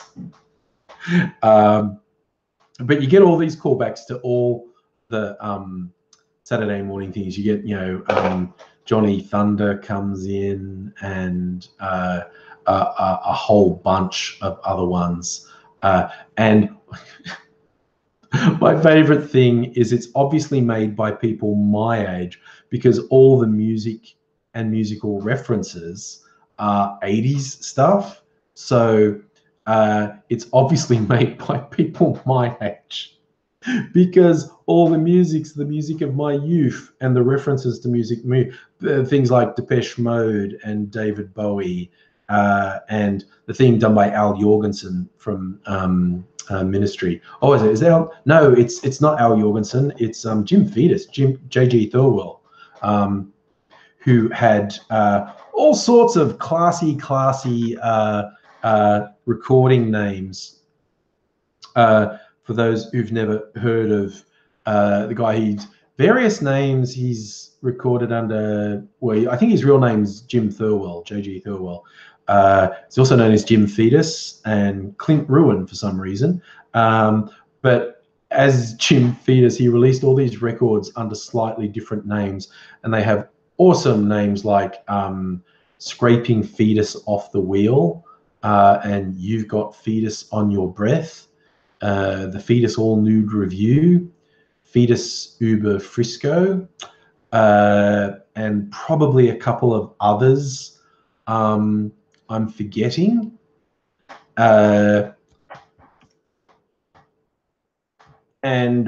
he also, as Clint Ruin, he did some other stuff. Notably, oh my God, a collaboration under the name Wise Blood, which is one of the sort of darkest, most evil records ever. Yeah, under the name Wise Blood, released an album called Dirt Dish. The songs are just all about serial killers and ritual sacrifice. That's really fucked up.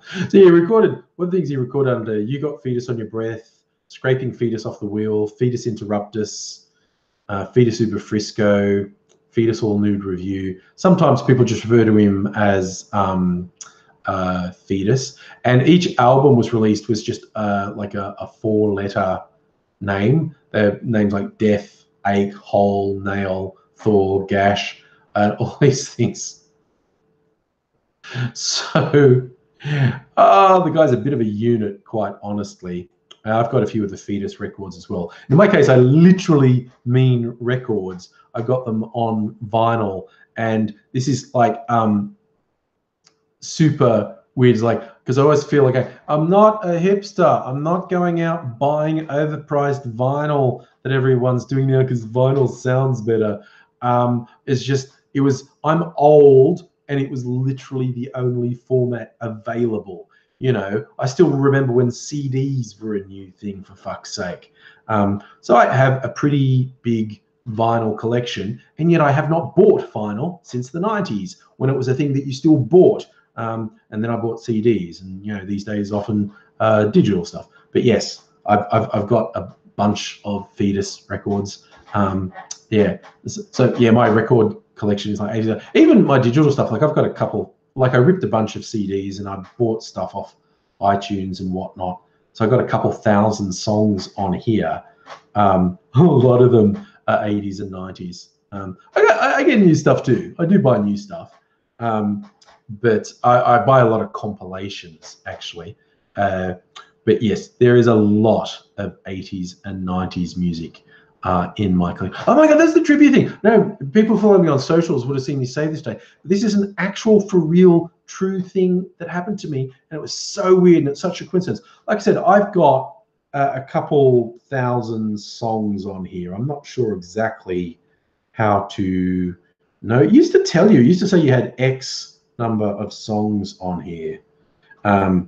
And when you, I fucking hate it. The interface for an Apple Music player used to tell you how many songs you were playing. You're playing song number 1 of 500 in a playlist or whatever. And it doesn't do that anymore. And I find that really fucking annoying. So I don't know exactly how many songs are in it, but I'm sure it's a couple thousand. And I have it on shuffle a lot. So yeah, you get nice surprises with a diverse record collection. And I was in the supermarket today, just listening to music as I go up and down the aisles, and a classic 80s tune came on, Midnight Oil, Beds Are Burning. And so I'm like bopping away, hey, Beds Are Burning. And just as the song fades out, I could hear what was playing on the speakers in the supermarket.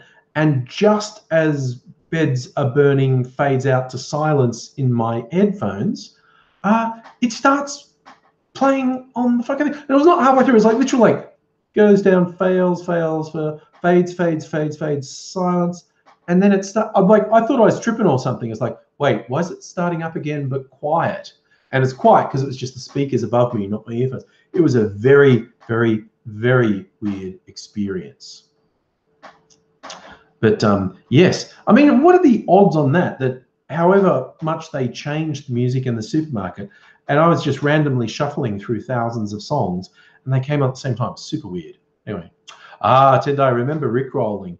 A lot of people don't really remember Rickrolling because nowadays people think it's just sending you a link and saying it's one thing, and it plays Rick Astley, Never Gonna Give You Up.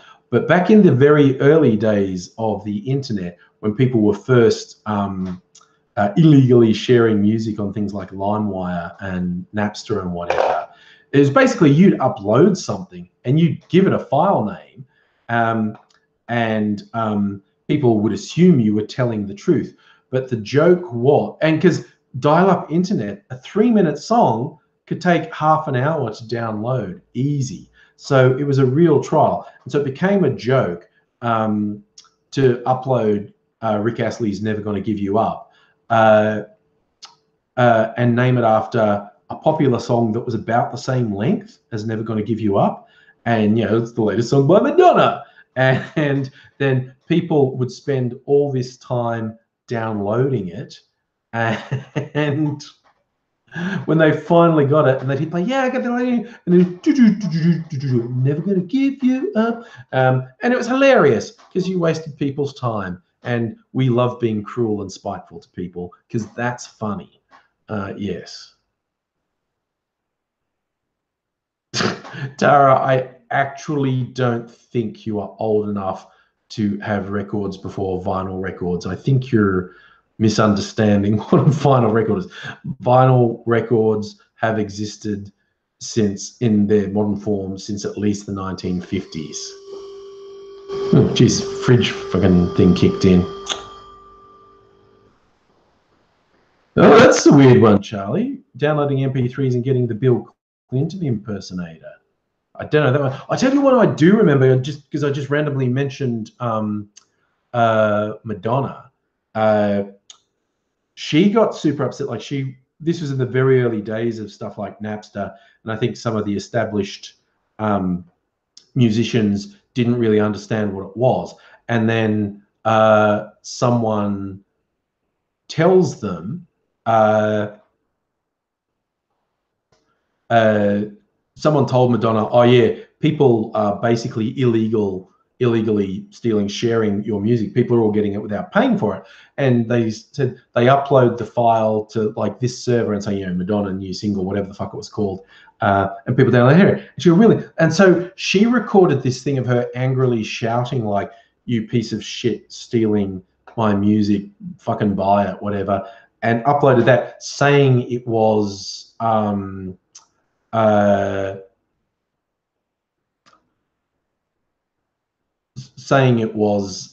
single. So people who thought they were getting the single downloaded this abuse by Madonna. But of course, then the abuse track from Madonna got to be really popular. Everyone wanted the thing of Madonna abusing them, which I think is kind of special. Tara, I don't know.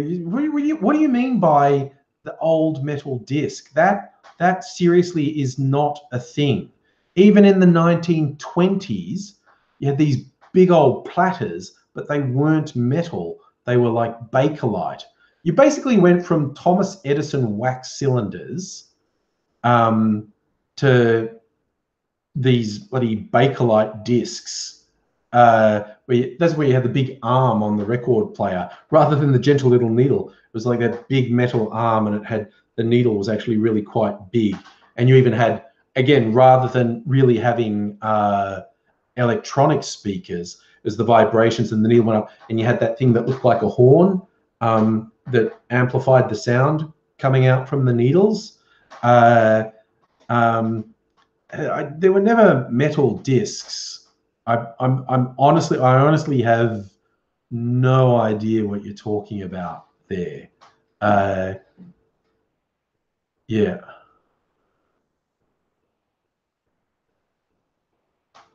Well, that's an interesting one, Jim. I'm saying Prince songs won't play on a lot of media if they've been pirated or remixed. And it is relatively relatively easy on digital files, whether they're on a CD or something, to put some sort of encoding on them that limits how they can be played. It's a really shitty thing to do to people who buy it. But you can do it, definitely. Yeah, Tara, I'm more than prepared to be corrected, but I honestly think you're confused with saying option to play different material than you've seen recently. That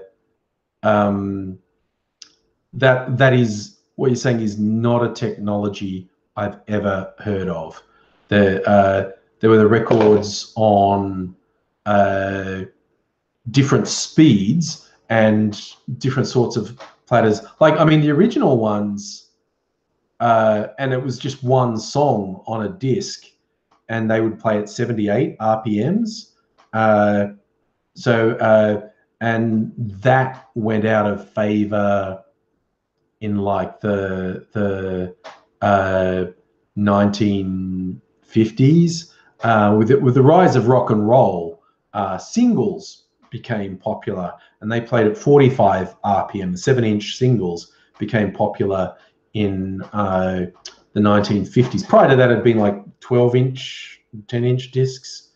And then the LP, the album, was invented, and they traditionally play at 33 RPMs. Yeah, Tara, look, again, all I can say is I'm a bit of a technology nerd, particularly with music and the history of the music industry. And what you're describing bears no relationship to anything I've ever seen or heard of. And I suspect you are misremembering how it actually, that is by far the simplest explanation, that you're misremembering what it was. I mean, there were different tape formats over the years, but in terms of disc, I'm fairly confident putting myself out on a limb saying there weren't metal discs. It was like, you know, You had the Thomas Edison wax cylinders. You had the music players that was a metal cylinder, and it was just the pins that, you know, music boxes, you know, ding, ding, ding, ding, ding.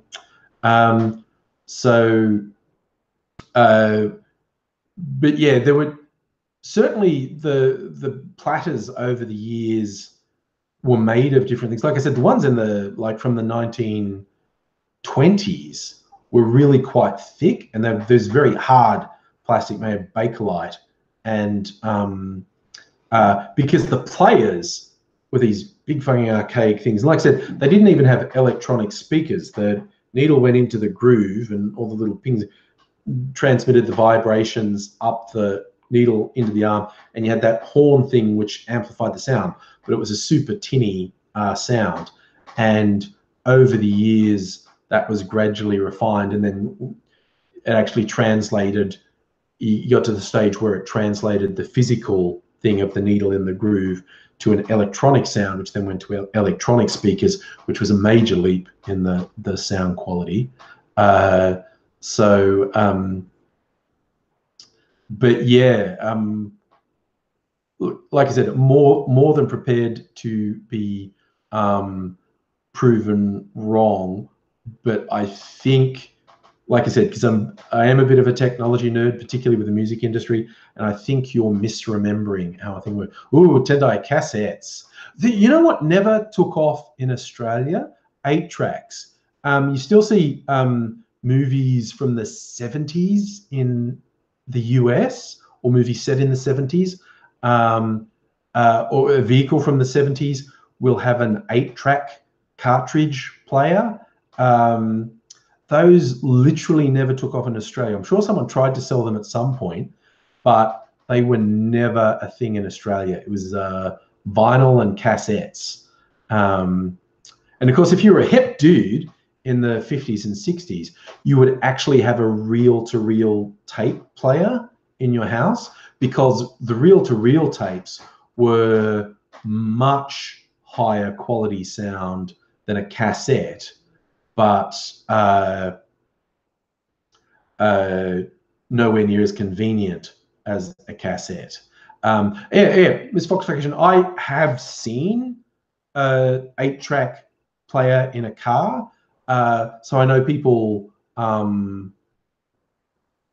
tried to market them, but they just never took off. They were never a thing here. And I don't mean they were never sold here. There was an attempt to sell them here, but they never gained a foothold. Oh, Tara, your brain got fried when you're 5. Yes, and yeah, your memory protected you from the. And I completely understand. I wasn't trying to say it in a particularly negative way, but like I said, just because I am a bit of a technology nerd, I'm reasonably sure you're misremembering what the media that your grandparents had was. It's a weird world, and of course, there's more than possible. There's there are things that I've never heard of, but it's not the most likely. Tara, you remember your parents having an 8-track? I think, like, at the time when they were still a thing, I think I literally only remember one 8-track someone had in their car, but literally one. I've seen more since then, and they're like a retro thing. Also, I worked in radio when I was at college, and we would use cartridge players. Were very big in radio in the pre-digital age. Cassettes were kind of useless, but cartridges worked in a particular way that made them useful for radio. So I did actually use cartridges in radio, but as a retail thing, they were just never any sort of a thing. It was kind of like laser discs. Who remembers laser discs? There was a brief moment when laser discs were going to be a thing, and I used to have a laser disc player, and a place where I could rent laser discs from. They were a 12-inch digital disc. so the size of a vinyl album, and the compression technology was so primitive. In a lot of cases, a movie wouldn't fit on a single disc. You'd have, and I don't mean long movies, I mean normal length movies. You'd have to swap discs out. But it was very good quality. Like, it was such a step up from VHS, which is what we had in the home market then. But then DVDs came out, because they were smaller, more convenient, and the compression technology was better. So you almost never had to have multiple discs for a movie.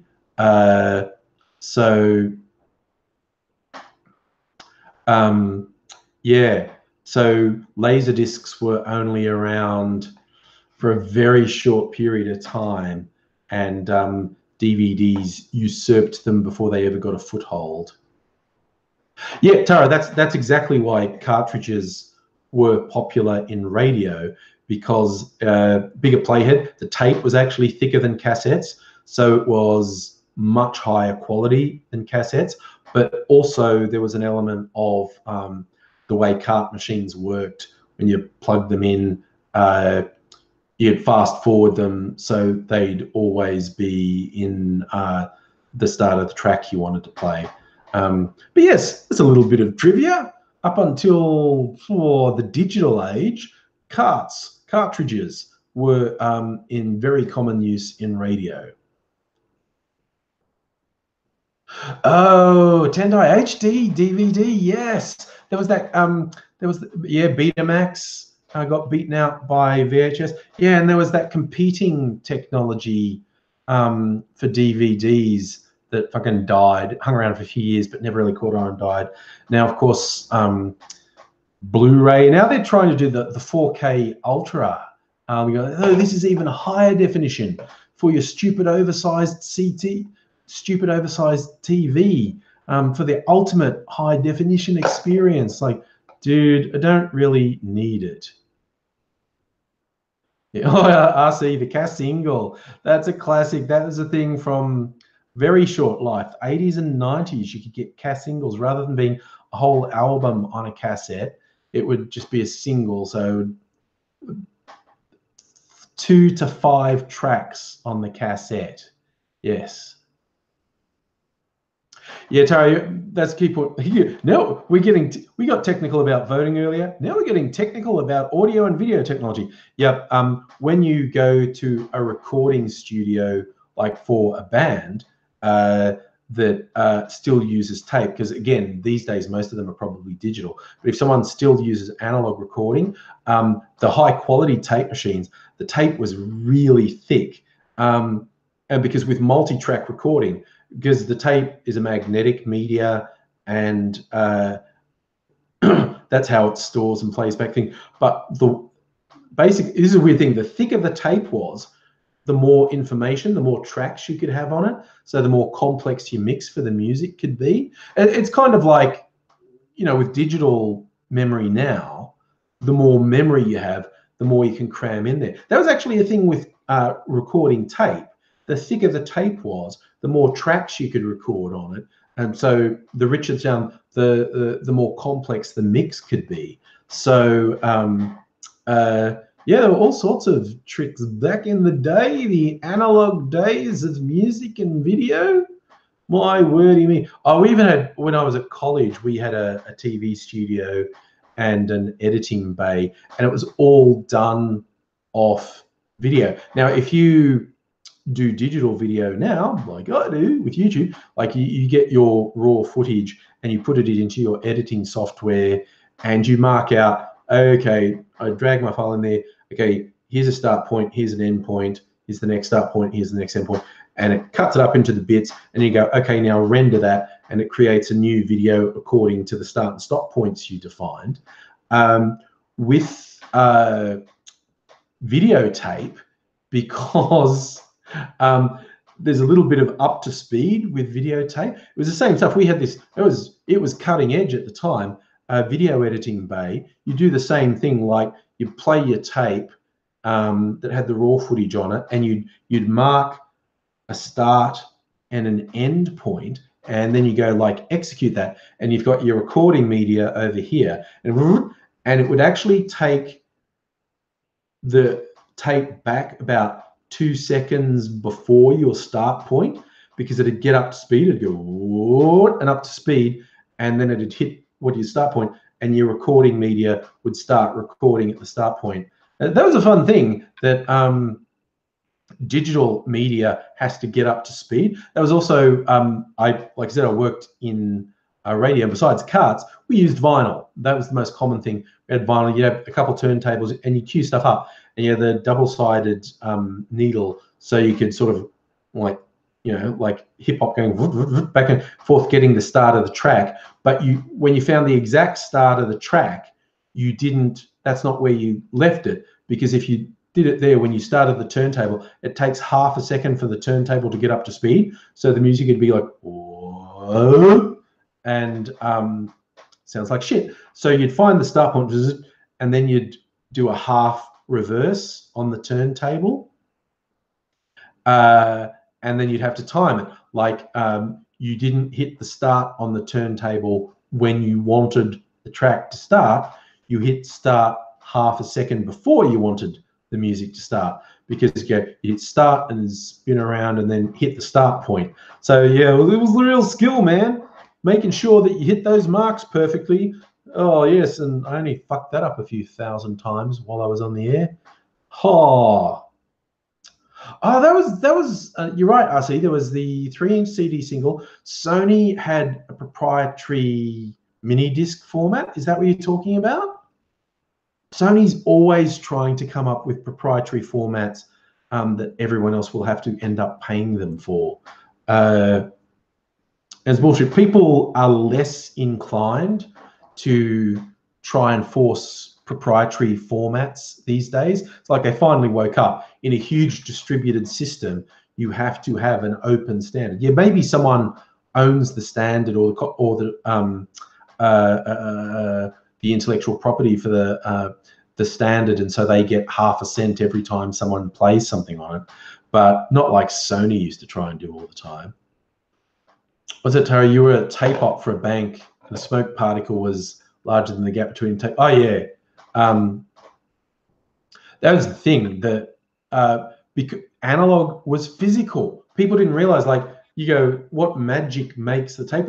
Well, the play and record is magnetic, and the tape is magnetic, and the playhead is reading the magnetic signal off the tape. So there's a bunch of stuff that could interfere with that, both physically, like Tara says, like a smoke particle, or a magnetic field.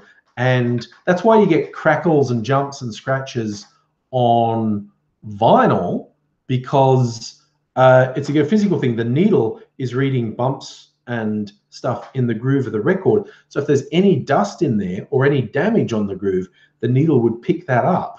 So it was always a challenge to keep your vinyl records clean and scratch free to get the best quality sound out of it. Pat Talks, my thought on Australian population growth. I think Australia's population growth is fine. It's growing. It requires quite a bit of responsibility from both state and federal government with urban and rural planning. We've obviously seen varying degrees of success with that planning in the different capital cities, but I don't think we've suffered too much from it.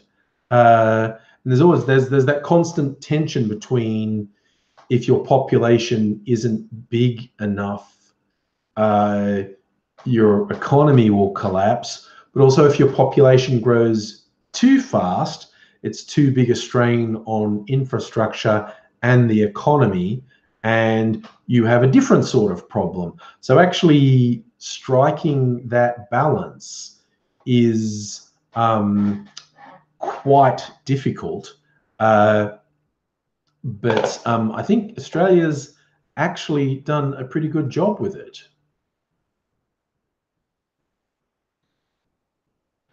Oh yeah, traffic in Melbourne shit, traffic in Sydney shit, traffic in all the cities shit. The different rail infrastructure projects that are going to go on are good. You know, the new city circle plan is good. The suburban loop plan is better. That is a very bold and good plan to have a loop that connects all the suburban lines, which make it so much faster to get across, because train lines are great from going from somewhere on the line into the city, but shit for going from somewhere on this line to somewhere on another line, because the only way to do that, go all the way into the city, change lines, and go all the way out. But this suburban loop that the current state government is planning is sort of at the halfway point and connects everything, so it's so much quicker and easier to get to different parts of the suburbs by rail. You know, that's going to take decades to get in, but it's a damn good plan. And well, okay, first things first, we've got a state election coming up, and I hope very much that the sitting government gets returned for a number of reasons. Big up on the list is because the state opposition is shit, and they're fucked and evil and are actively promoting racism as one of their major election platforms. But two, I feel like the Weasley piece of shit who's in charge of the opposition, if he got to be premier, he would try and fuck up this plan. And he's just talking about roads, build roads right through the suburbs, put another road.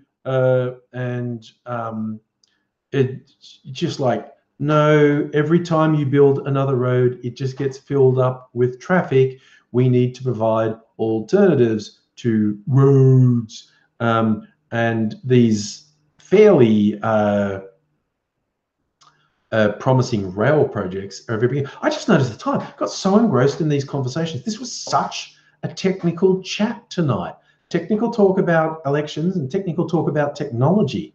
My wordy, it's after 10 o'clock. Oh, I've got to go to bed. I'm an old man who needs to rest. So thank you, one and all, for joining in this evening. It has, as usual, been very entertaining and great, possibly even more engrossing. My God, getting into these bloody nerdy conversations, political nerd talks, technical nerd talks. How much fun was that? My God. Okay, so thank you, one and all, for your time. Not a single troll tonight. How good was that? I probably shouldn't tempt fate by saying things like that, but you all look after yourselves. I hope to see you again soon, and I will say bye for now. And I hit the stop button.